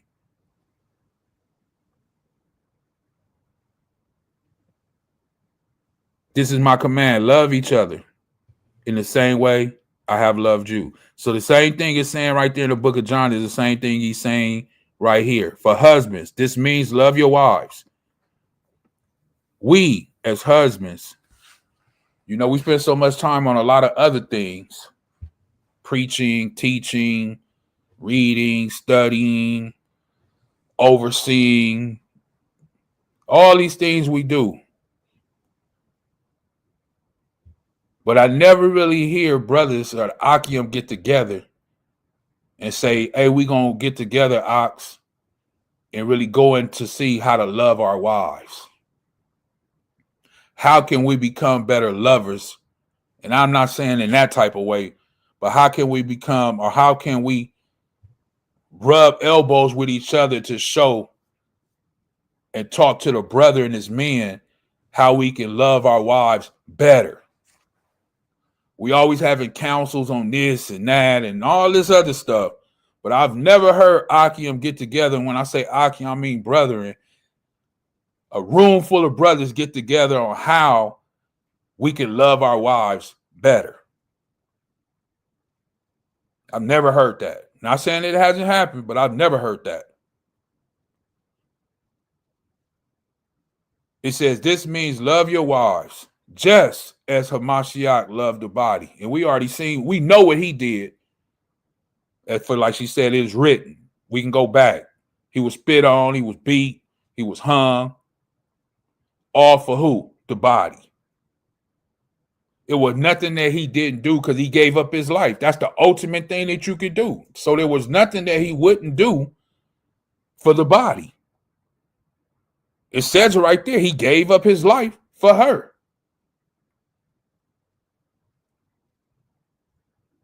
So that's like the ultimate thing, to give up your life for her. Meaning she's what? The most precious thing in your life. Of course, we know Hamashiach, but the more we love her, it shows the more as we love Hamashiach, because we're showing the love through loving her. Isn't that something? Go ahead, Ak. Right, and if you take a look at it at the end of all this, all you're doing is also solidifying and fortifying your foundation at home, right? The Most High, Yahawah, your wife, your children. So these are things we should be trying to obtain and trying to figure this thing we call life out. How can I make my household even stronger than what it is? Well, I know my wife plays a big part. I got to make sure I take care of her, not neglect her, beat her, things like that, and do what the scripture said, or do what the epistle said. Love her as Hamashiach loved us. He didn't beat us. He should have beat us, but at that time, but he didn't. So, again, this is very good information for us to apply and follow after and discuss with amongst the brotherhood. You know what I mean? Hey, what do you do in your household, for lack of a better words, to keep the peace, right? How do you control your family? How do you control your wife? Make sure, it seems like watching your wife from a distance, she's respectful, takes care of you, has your thing. Your house is in order, bro. And you work 50 hours, 60 hours. How does that happen? So things like that. God, and that's why I say, I've never heard brothers get together and want to talk about this, about loving your wife. How do you do it? And vice versa. What do you have to say, about loving your wives? Right. Because when we go back to it, when we think about 1 Corinthians 11, right, that was laid the foundation for all of this through the Spirit, not me, but through the Spirit. That you the head because you were given dominion, but in that, as my Ak said earlier, it comes with a lot of responsibility. Yeah, you the head, you have dominion, you have rulership. Woohoo! But within that, you have a great responsibility. And it's going to let us know what that responsibility is in verse 26. Go ahead, Ak. Verse 26. To make her holy and clean, washed by the cleansings of the Most High's word.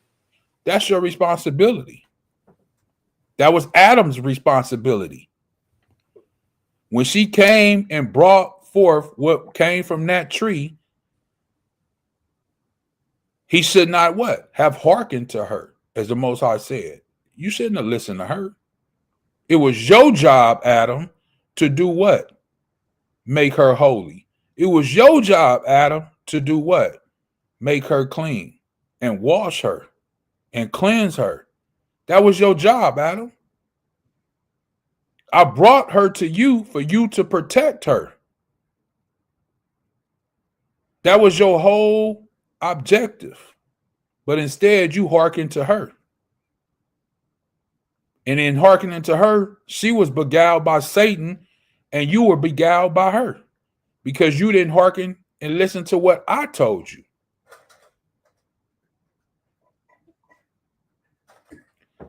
To make her holy. Anybody knows what the word holy means? Quadash, right? Let's click on it. We in the NLT, so it might say another word here. I'm going to click on it. It says, so that he might sanctify her, right? Which is the Greek 3:7 or 37, Salakia. It uses the word sanctify, right? Sanctify 26 times, hallow 2, and be holy once. Outline biblical usage. Go ahead, Up. To render or acknowledge, or to be venerable or hollow. To separate from profane things and dedicate it to the Most High. Consecrate things to the Most High. Dedicate people to the Most High. To purify, to cleanse externally. To purify by expectation. Free from guilt of sin. To purify internally by renewing of the soul. You could just read that right there. G40, to make holy, ceremonially, purify, or consecrate. Mentally, to venerate, hollow, to be holy, sanctify. Now, these are all the things that you have to do as her husband. This is what's entasced to you through the Most High and through Hamashiach Yahawashi. Through love. You have to separate her from profane things and dedicate her to who? The Most High. You have to cleanse her. You have to purify her. Because if you're doing these things to her and she's producing you children, in turn, she will turn around and do these things for who? Your children. Because she's being purified. She's being cleansed. So in that, as the children are raised by her, then they receive those things too. And you're getting her ready for who? Hamashiach Yahawashi, because you are her head. That's your job. That's your task. You got something? Go ahead. Yeah, I have a comment. You got a comment? Yes. With what you were just saying, something just popped in my head. Like, it's a special thing for when a man chooses a woman that he wants to marry. It just came to me that only the Most High brings these two people together by whichever means he brings them together. So if a man came to me like how we were brought together, and I never thought in my life that I would ever have been married. It's a beautiful thing because I see it now as the Most High chose me, and he felt like I was deemed worthy enough to be able to be a helpmate for someone that he chose, that he wants, that we are his children. But it's a special thing when he does bring those two unions together, because, it's separating them. It's like saying he picked us to be separate from the world. I like that. We're going to go right back to that.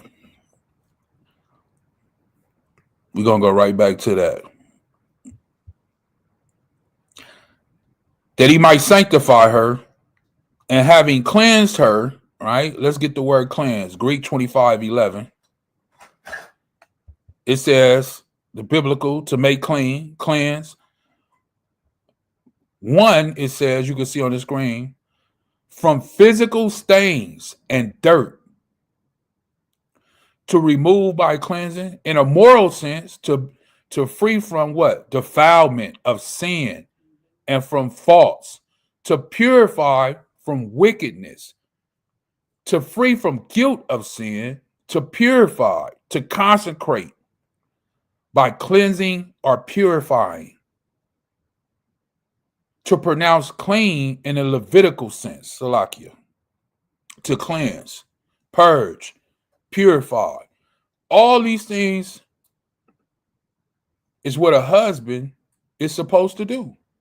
Those are the tasks that you were given for your wife in loving her, through loving her. You're consecrating her. You're making her holy. You're cleansing her. You're washing her. You're purging her. Now, who does that for you? Huh? I was going to say Hamashiach, the same thing he did while he was here. The same thing. That's why it says what it says in verse 25. Right. There you go, Ak. So that's who's doing that for us, as the Ak just said.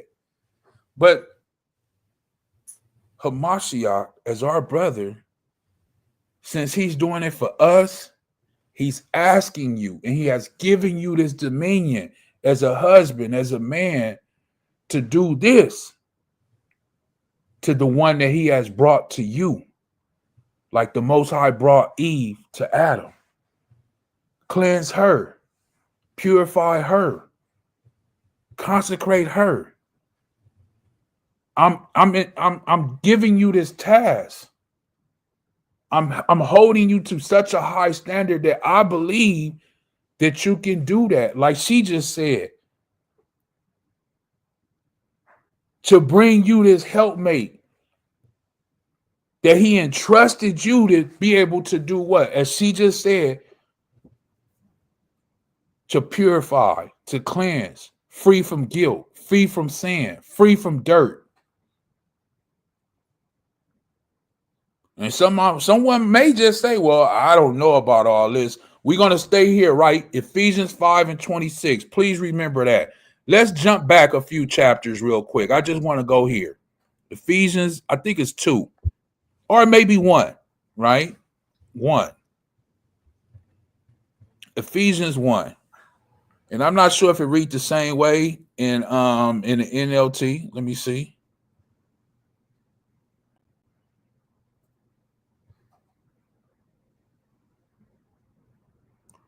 It doesn't use the same word. So right here, I'll just go King James real quick because I want to get this word, right? This is Ephesians chapter 1. And we can start maybe, I always like to give honor and glory to the Father. So where it says, grace be to you, peace from Allah, our Father, and from our Master Yahawashi Mashiach, Barak be Allah, and Father of our Master Yahawashi Mashiach, who have baraked us with all special blessings in heavenly places in Hamashiach, according as he has chosen us for before the foundation of the world, that we should be Quadash and without blame in love. Salakia, I just wanted to read that. Can you start at verse 5, please? Ephesians chapter 1, verse 5 in the KJV. Having predestinated us unto the adoption of children by Yahawashi HaMashiach to himself, according to the good pleasure of his will, to praise of the glory of his grace, wherein he hath made us accepted in the beloved, in whom we have redemption through his blood, the forgiveness of sins, according to the riches of his grace, wherein he hath abounded toward us in all wisdom and prudence, having made known unto us the mystery of his will, according to his good pleasure, which he hath purposed in himself. Verse 10. That in the disposition of the fullness of times, he might gather together in one all things in Hamashiach, both which are in heaven and which are on earth, even in him. So he gonna gather together in one all things that are in Hamashiach, man, women, children, everybody, right? Why? Verse 11. Watch this. Verse 11. And in whom also we have obtained an inheritance, being predestinated according to the purpose of him who worketh all things after the counsel of his own will.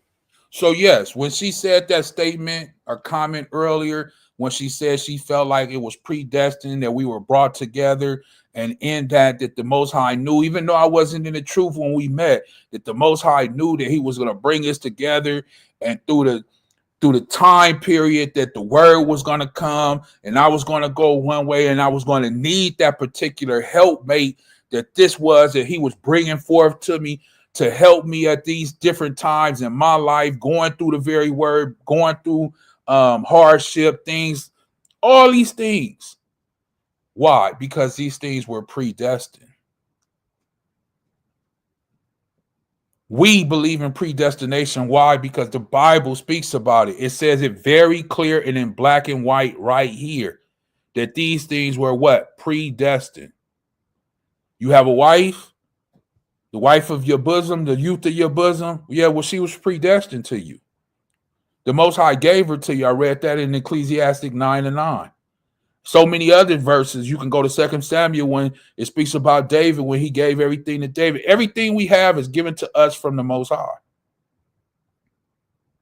It says it in verse 11, and it says it again up here in verse 5. Having predestinated, right, us unto the adoption of the children of who? Yahawashi HaMashiach to himself. So these things were predestined. So your wife is predestined. Your children are predestined. And he has given us a task. I'll go back, Salaki. That's all I wanted there. We'll go back to Ephesians 5. Okay. I think it was at 5:20. Okay, yeah. He has predestinated us through all those things. And what? He has given us as the task of man. Yes, we are the head. Like I said, woo-wee. You have dominion, you have rulership, you have all these things. But he's entrusted a task to you, having these things. The ox said it earlier, he does these things for us as men because he is our head. Just as Hamashiach has a head, so imagine the things that the Father do. What are some of the things that the Father did for him? Well, he gave him his spirits. He gave him a spirit of wisdom. He gave him a spirit of counsel. All those things come from the Father. How do we know? Hamashiach Yahawashi himself said, everything that I see my Father do, that's what I do. So Hamashiach Yahawashi was leading by what? Example of who? The Father.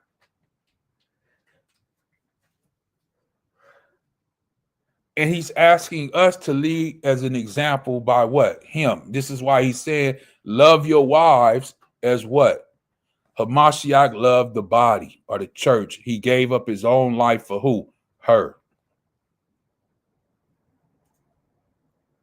Why did he do that? As the Ak just said, to do what? Make her clean, make her holy, cleanse her with what? His blood. So be it. If it take for you to shed your blood for your wife, so be it. And I know that's easier said than done. But it says, so be it. That would be a great thing to do, to lay down your life for your wife if it's going to save her. Even if it doesn't save her, you be the first one to go. In a spiritual sense, the Most High and Yahawashi will see that and know that and will exalt you. Go ahead, Op. Yes, sir. So what it sounds like with everything that we've just read and discussed so far, that this isn't something that's what we would consider a light task. This is something of major importance. This isn't something that we can just be like, oh, I'll turn it on tomorrow. I'll figure that out. This is something that is important. It's important for us to discuss, ask questions, figure out how we can make ourselves better as a whole. So this isn't an easy task. This isn't something that the Most High is just giving us for a side quest, a side task. This is all the importance. This is very important. In other words, this is what this sounds like. Sound like to me a covenant. It ain't just a contract. This is a covenant between who? Hamashiach Yahawashi and man, and Hamashiach Yahawashi and the Father. That's why when he came and said in Matthew 19, it was never so from the beginning. Never so getting a divorce. Never, never, ever. The Most High didn't intend that. Why? Because it was given for men a task to do and clean for the women. If you read that and you keep reading in 1 Corinthians 11:3, it says the head of the woman is who? The man. And then it says the women are the head of who? The children. So if you are doing your job as a man, and taking care of the woman and loving her as she should be, then the children will receive all that benefit from what you're doing as the head, if you're doing it right. Because your woman, your wife, will be receiving the righteous love, righteous treatment, righteous guidance, and she will in turn deliver that to who? The children. That's why 11:3 says that. As we go on, go ahead. Since we're here, and because what you're saying is so important, if we can go scroll up a little bit, because I know, scroll up to verse 22. I'll read it. Ephesians 5, verse 22. For wives, this means submit to your husbands as to the master. Now, with all that being said, I can understand, just looking from the outside in, why women would have an issue with doing that, right? When it comes to the husband, you know, either prior to the truth or even into the truth, the husband's got things to work on, and sometimes feelings get in the way, and the woman may feel like, you know what, I don't know, my husband seems a little off. He's not really, I don't know if he's really conducting himself as a Mashiach. Or maybe he is. He's conducting himself in a righteous manner, but he's still got things to work on. This is why, if you read above in the verses above, this is why if we go to verse, let's start at, I think, 12. Scroll up. Oh, actually, verse 10. Let's start at verse 10. So this is a good reminder to keep things in balance, checks and balances, to dot our I's and cross our T's, because we both got to play the part, the man and the woman, right? But with the man being the leader or the head of the household, or the head of the woman, we got to be able to make sure we're doing our part and being sincere with each other, right? Because the Most High is watching everything, as we spoke about earlier. So if you don't mind reading Tanakh, we'll go all the way down to like 17. God. Ephesians chapter 5, verse 10. Carefully determine what pleases the master. Right. So we've been reading all the way from what? We started off in Hosea? Chapter 2, verse 6. Hosea, yeah. All the way from Hosea all the way to what? Ephesians 5 and 10. God. We're trying to figure out what pleases the Most High, but right now we're dealing with Hamashiach. What pleases him, right? This is what we're... Salakia, actually, we started in Hosea, but then after that, we even went further back and started way back in Genesis. There you go. Beginning of the Bible. So we're trying to figure it out. What pleases the master? Read on. Verse 11. Take no part in the worthless deeds of evil and darkness. Instead, expose them. Right. So by reading and understanding the scriptures, seeing that these things that are considered evil and darkness, our job is to expose them, right? So there's no abusing your wife, abusing your children, going extreme, right? Vice versa. No back talking to your husband, things like that, right? Or just things in general. Well, go ahead. Verse 12. It is shameful even to talk about these things that ungodly people do in secret. Go ahead. But their evil intentions will be exposed when the light shines on them. Right. So like we spoke about earlier, whatever, there's a checks and balances to this. We can understand why there's women who have an issue with taking heed or allowing someone to be their head. It seems like that's an issue in today's time, right? That's why there's a lot of women who say, I don't need a man. I don't need a husband. I don't need anybody overseeing me. But it's quite the opposite. When you get married, you do have someone that is over you, who's in charge, right? It says who's in supreme or dominion, if I'm not mistaken. Now, in regards to that, if the husband is being aligned in the house, that's why there's scriptures here that state their evil intentions will be exposed when the light shines on them. So to stay patient and faithful and understand that, listen, if that man is being wild and wicked, that will be exposed in its time. And it's the same thing for the women and for the children, right? So I say all that to show you, let's just be patient and deal with one another, because it's not easy being married. And being married and having a family and working 50, 60 hours, 40 hours. So again, just keep that in mind. Whatever evil is being done, it will eventually be exposed. Unless you got anything to say, Ak, we can read on. No, I believe that was beautifully put. That was beautifully put, you know. And we have to understand that as being heads, as the Ak would say, I want to go into something that when you as the head, as we said earlier, it comes with a lot of responsibility. And when you are not leading as the head as you should, you allow things that are evil and wicked to enter into that headship, that covenant, that thing that the Most High and His Son has given you, because you are not stepping up to the plate and being the head that you are supposed to be. And as you were saying earlier, that's why things start to crumble or fall apart within the home, is because you're not being the man that you're supposed to be or should be, you know. And once again, like you say, we all have to look at ourselves in the mirror to make sure that we are being the man of Hamashiach Yahawashi and the role that He has given us, you know.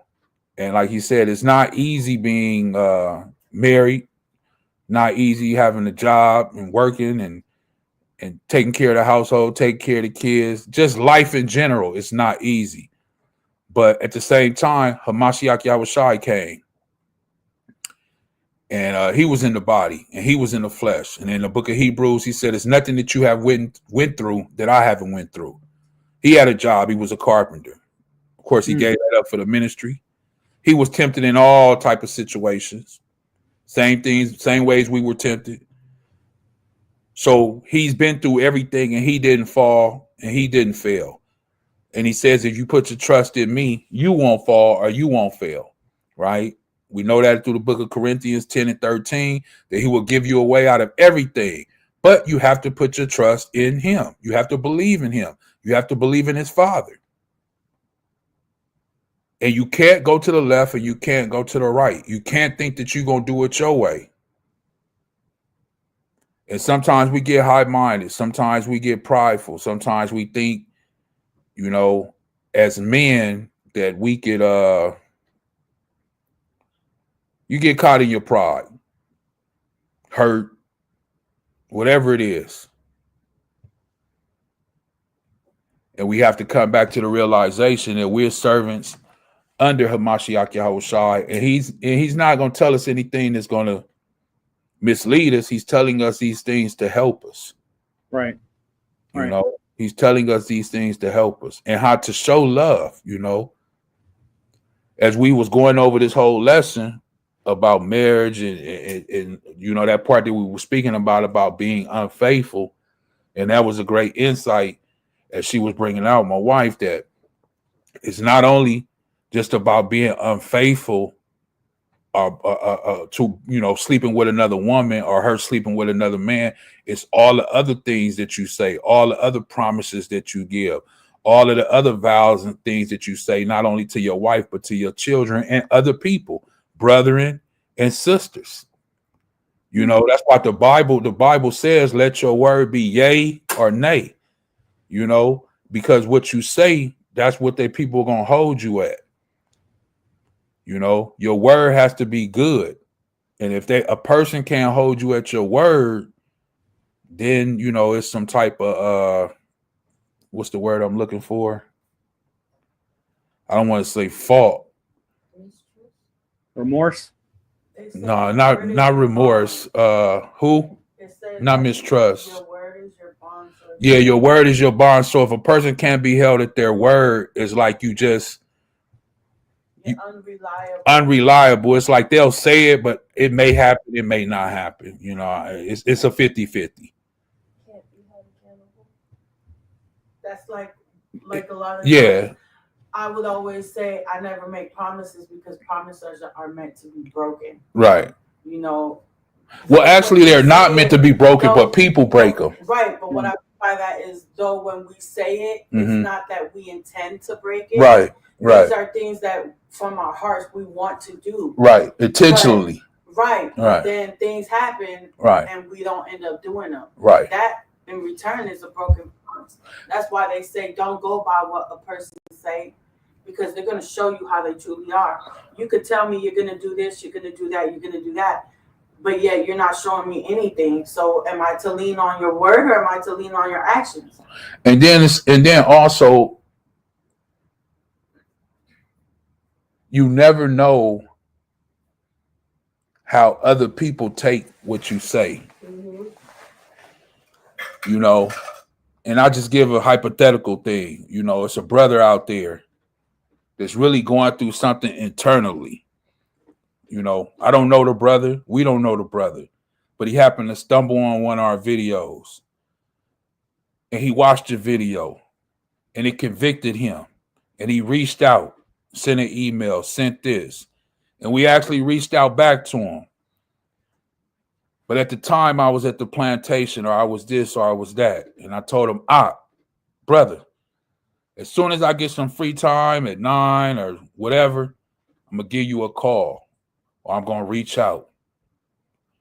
And that very word, since that brother was already going through something, like I said, we don't know this brother. This is just a hypothetical thing. He held on to that. And this was the only thing that he had to hold on to. And he was in a position or a place where he was feeling like taking his life. But that video helped him, convicted him. And he wanted that brotherhood. He wanted somebody to talk to. And when you told him that you was going to reach out at a certain time, at a certain day, he held that to a certain standard. And that was all that he had. But you didn't reach out. And you didn't call. And the day went by. And the next day went by. And by the time you reached out, somebody else picked up the phone and told you that that brother had passed away. He took his own life. You don't know if you could have been there for that brother.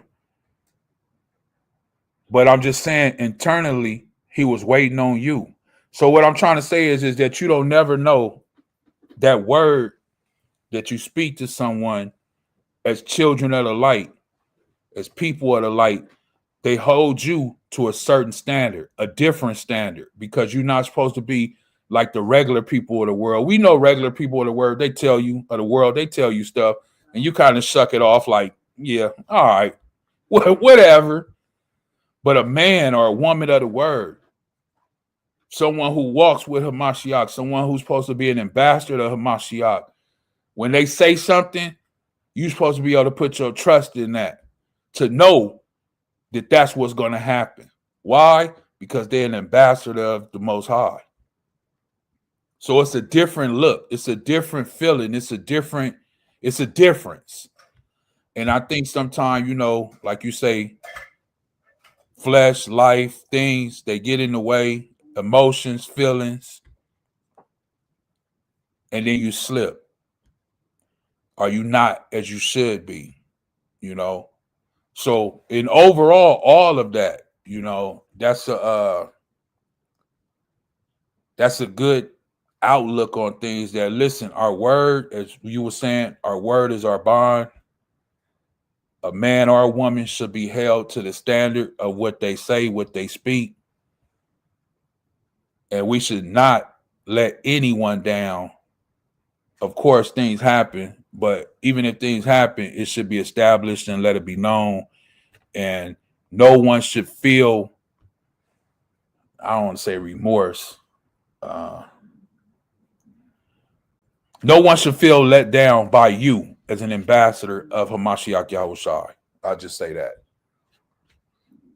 No one should feel let down. Because let me just say this real quick. Because if they feel let down, we know through the spirit, if they feel let down, Hamashiach Yahushai know that you let them down. And not only does he know, the Father knows. And in turn, that can have a ripple effect, as we were saying and speaking, on something else later on or right then and there. So, yeah, go ahead, Ak. And even this chapter itself, when you read from the beginning, it tells you how to conduct ourselves individually and with each other. Like I said, we don't have to jump all the way into it, but For instance, Ephesians chapter 5, verse 1. Imitate Allah, therefore, in everything you do, because you are his dear children. Live a life filled with love, following the example of Hamashiach. He loved us and offered himself as a sacrifice for us, a pleasing aroma to the Most High. And then as you read down, it continues to go into the things that we should be applying, learning, doing, things that will help us not be ones that let others down, right? We're dealing with each other on the level that the Most High wants us to deal with, right? So again, for those who haven't read Ephesians 5 or just Ephesians in general, I recommend that, highly recommend. And like I said, it seems like we've been here for a minute in chapter 5 in itself, but it's a heavy chapter. Very, very powerful, very powerful. Let's jump back down to verse, I believe was at 26, and go ahead, get ready to wrap this up.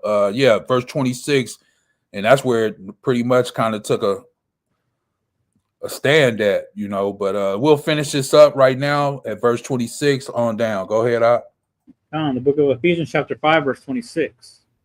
To make her holy and clean, washed by the cleansing of the Most High's word. He did this to present her to himself as a glorious church without a spot or wrinkle or any other blemish. Instead, she will be holy and without fault. Verse 28. In the same way, husbands ought to love their wives as they love their own bodies. For a man who loves his wife actually shows love for himself. Salakia, now you see right there, the first part, it says, in the same way. So in the same way Hamashiach Yahawashi did for us as the body, is the same way us as men should do for our wives. The same exact way. That's why it says that husbands ought to love their wives as they love their own bodies. And let's be honest, you know, we don't treat our wives like we treat our own body or treat ourselves. Well, some of us don't even love ourselves. So if we don't love ourselves, we don't know how to love our wife. Like I say, some of us don't even really know what love really is. And some of us are learning what love is, which is a beautiful thing.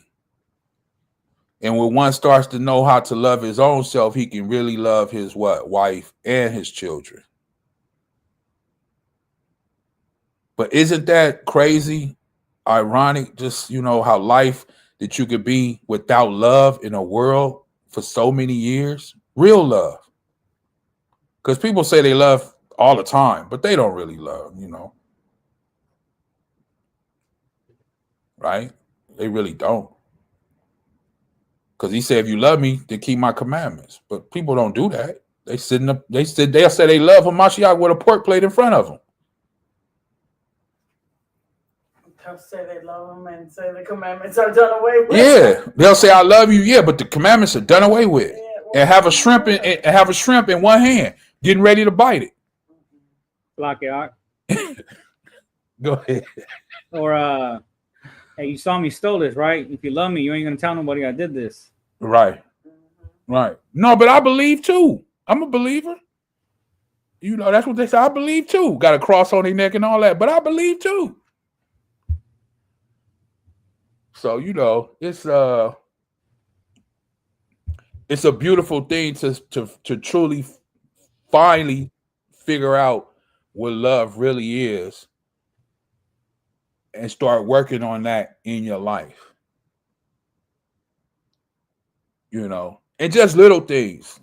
For an example, as we move forward, I was driving the other day. They had some type of construction thing. It was hard for people. They had all these turning lanes going into one lane. And in my mind, the first thing it said when all these people turned, I said, I ain't letting them in. They flew up here and now they can't get over. I'm not letting them in.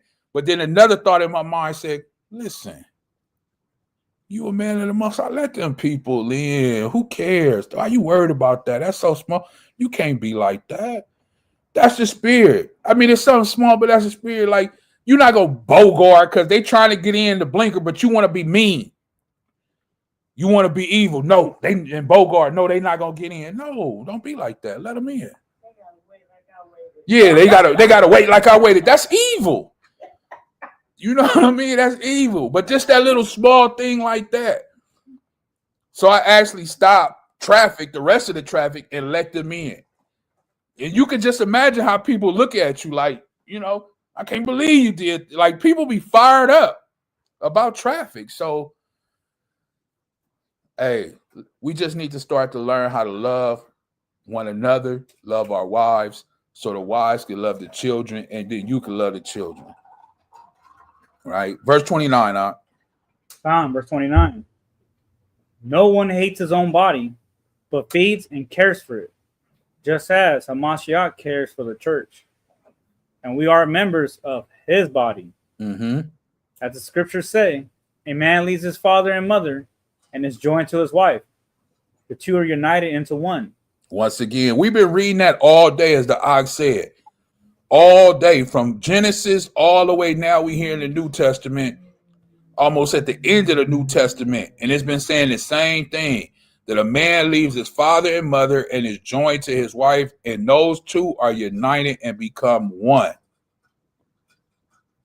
They become one. Watch this. Go ahead, verse 32. Verse 32. This is a great mystery, but it is an illustration of the way Hamashiach and the church are one. For those who remember, I asked someone to remember in Matthew 19, remember that mystery. I said, remember that. I don't know if people did, but I said, remember that. Well, Paul is relaying this back again. And it says, this is a great mystery. It's a great mystery. Why does one have to leave his father and mother to cleave or be joined unto his wife, and then they become one? Why is this happening? Why does it have to happen? Paul wasn't married. He didn't leave father and mother to be joined with anyone. But yet he was a great servant of Mashiach Yahushua and many others. But why is this a great mystery? But yet it's an illustration of the way Hamashiach loved who? The body. And how the body is what? One. We are one with the Mashiach. Go ahead. Verse 32. Salakia, verse 33. So again, I say, each man must love his wife as he loves himself. Mm-hmm. And the wife must respect her husband. She has to respect her husband, right? But with one respects, if she respects her husband, that's a beautiful thing. But the husband must respect Hamashiach Yahushua, which is an even greater thing. If the husband does not respect Hamashiach Yahushua, then how can the wife respect her husband? And with having respect, the Bible calls it reverence, a great respect of what? Authority. That means you will do what? Reverence Hamashiach Yahushua and the Most High. You will show them what? Honor. You will hearken and listen to what he says. You will do what he says. Why? Because you are a leader. I know the world tells you something else. You know, you may think that you are an electrician or a garbage man or a computer technician. I don't know, whatever it is you do. You may think that's your title and what you are, but you're not. You're actually a leader of the Most High body. That's what you are. He has gifted that to you. He didn't have to give that to you. He could have been what? He could have been head over man and woman and the children. He didn't have to make you a head. He had to give you no dominion, rulership. He didn't have to give you that. But he gave it to you. He entrusted you with that. Once again, that's why certain men will be held to a higher standard, because this was something that you were entrusted to do, to cleanse your wife. Look how many men are out here that are not doing what they're supposed to do with their wife, as we just read, cleansing them, purifying them, consecrating them. And then we see things, forgive me, but we see things like this with our fellow other brothers, Ahchyam out there, that are pushing their wives out to sleep with other men for pleasure. Is that purifying your wife? Is that cleansing your wife? Is that consecrating her? Are you defiling her, which in turn defiles your children? So this is how you see when he says you will know my people by their fruit. Those people that you are being presented and that you are seeing in today's time, those are not Hamashiach Yahawashi children. Those are not his people. Those are people that have been sent from Satan, that are tares with inside the wheat, with their inside the brotherhood. Those are tares. Those seeds have been planted. That's why it's important for you to read that parable of the wheat and the tares, because there's a lot of tares amongst us that is destroying the body within. They claim that they love Hamashiach Yahawashi. They claim that they're walking with Hamashiach Yahawashi, but clearly they're not. And they're destroying the who? Body through the women and the children, just like as in the world. So yes, marriage is a covenant that we have entered into through who? The Most High. It was from the beginning. When he took the rib out of Adam, created Eve, and brought her to Adam to be what? A helpmate. And Adam made the covenant when he said, what? This is bone of my bone and flesh of my flesh. So whether you say, I didn't enter into, you did, because you a man. And if you happen to lay down with a woman, you two are now what? One. So hopefully you understand that. Anybody got anything? Nobody got anything? What about you, Op? I guess I'll close out with this one. If you could go up to Ephesians 5, verse 20.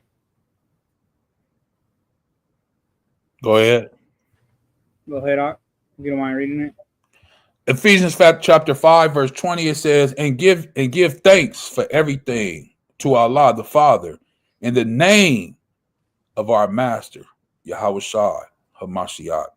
So again, just like the scripture said, I want to just thank everybody for tuning in and just thank the Most High for allowing us to have a lesson like today, to give us pointers, give us a blueprint, and allow us to better ourselves and conducting the business that is attended to us, right? That's given to us, and allowing us to become, or put us on the path to becoming better husbands, showing us how to love our wives better, coming up with conversations on what we can do to strengthen the brotherhood and what we can be doing within these conversations, right? So for the most part, I just want to give all praise to the Most High and our master, our friend, our brother, Hamashiach Yahawashi. Khan. All praises be to the Father Yahweh. Me personally, I think it was a great insight. You know, we didn't pound away on certain things, but I definitely think it was some great insight, knowledgeable. You know, insight, like I say, for me too. You know, different things that were brought to a head, different outlooks and different avenues and the ways to look at things. So, you know, it is a covenant with the Most High. You know, for some reason, it just came to me. If I may, let me just show this. It just came to me. Really, it did. Hebrews chapter 13. I'm not even sure what verse, but I think it's 4. And it speaks about marriage, if I'm not mistaken. Is it Hebrews 13 and 4? Khan. I'll read it. The book of Hebrews, chapter 13, verse 4 in the NLT. Give honor to marriage and remain faithful to one another in marriage. Allah will surely judge people who are immoral and those who commit adultery. Khan. And Hebrews is a very powerful book. It goes over everything about the new covenant and all those different things. So if you haven't read Hebrews, the book of Hebrews, please go back and read it. We tapped in there a little bit when we were speaking about the covenant. But even here in chapter 13, verse 4 is letting us know, give honor to marriage. Why? Because that's something to do with the Most High. These people of the world, they just marry somebody and then a month later they divorce and then they remarry to somebody else. And You know, they sleeping with this person, that person, and that's not giving honor to marriage. That's not holding something of a sacred. Exactly what the Sadducees was talking about. And remain faithful to one another. Huh? I said that. Can they divorce for any reason? Yeah, cannot divorce for any reason. You know, that's what these people do today. You know, sometimes in these, you listen to some of these rich people and things like that. They say, hey, if a woman gained more than 20 pounds, I could divorce her. It's in they like what they call those things, prenups and stuff. Hey, if I find out she's cheating, she can't get all my money. She can only get $10,000 when I divorce her, and they'll use that just to get away, so she can't get some of his money. Or it's just crazy what people do. That they already banking on getting divorced. They're already banking on separating. It says give honor to marriage and remain faithful to one another in marriage. That means no matter what happens, in sickness and health, to death do you part. That's why the Bible says that you're not free until what? The husband be dead, or the wife. The Most High will surely judge people who are what? Immoral. So think about all those people that you see in the world that are not believers. How they going to be judged? Jennifer Lopez don't marry 6 people, 7 people. I don't know how many times she's been married. Look at that. The Most High going to judge her. She may be famous, but she going to be judged. Go ahead. Or even our brother Will Smith and his wife. They're married, but the way they conduct themselves, laying down with anybody they want, whenever they want. Yeah. But they're married. That in itself is horrible. Horrible. And got the children involved in that. They so lost, they don't know who they are. Right. All twisted up. All twisted up. Yeah. You know, all twisted up. And that's just, like we just say, that's just a tip of the iceberg. We're not going to get in those people. And yeah, them people may say they really believe, but they don't believe, but they may say they Christians or whatever. But listen, it's not for us to judge them because they're on the outside. But what we're saying is that for anyone who's a real believer, they'll hold your marriage and have honor to it. Be faithful to one another, just as Hamashiach is faithful to you. Mm-hmm. What if he was like you and went around and be like, you know what? Nah, I don't want to be with you no more. I had covered you in the blood, but you know what? I take that back. No, you're not saved no more. You know what? You gained 20 pounds. Nope. You ain't covered by my blood no more. No, it's said in the law that the Pharisee said I could divorce for any reason. I can leave you for any reason. Like, come on. That's why he said it was never so from the beginning. Anyway, I just wanted to share that. But, as we get ready to close, I said give all praises, honor, glory to the Most High Yahawah, his only begotten Son, Hamashiach Yahushai. Thank you for those that tuned in and will tune in later. Please make sure to hit that like, subscribe button, share. Like I said, to continue to get this message out. And once again, marriage is entering into a covenant, not only with your partner, but with the Most High. This is why he tells us how to love one another and how we must submit to one another. Because in doing that to one another, we truly have understanding of how he loves us. Like he said, no man hates his own self, even though sometimes we act like we do. And we do things that are very, as they would say, hatred towards ourselves without understanding. But we give praise and honor and glory to the Most High. Have a beautiful rest of your Shabbat day. Thank you once again for tuning in. That's all I have. You got anything out? Kwam Yasharallah. Kwam Yasharallah and Shalawam. Peace and blessings to everybody. Anybody else? Kwam Yasharallah. Shalawam.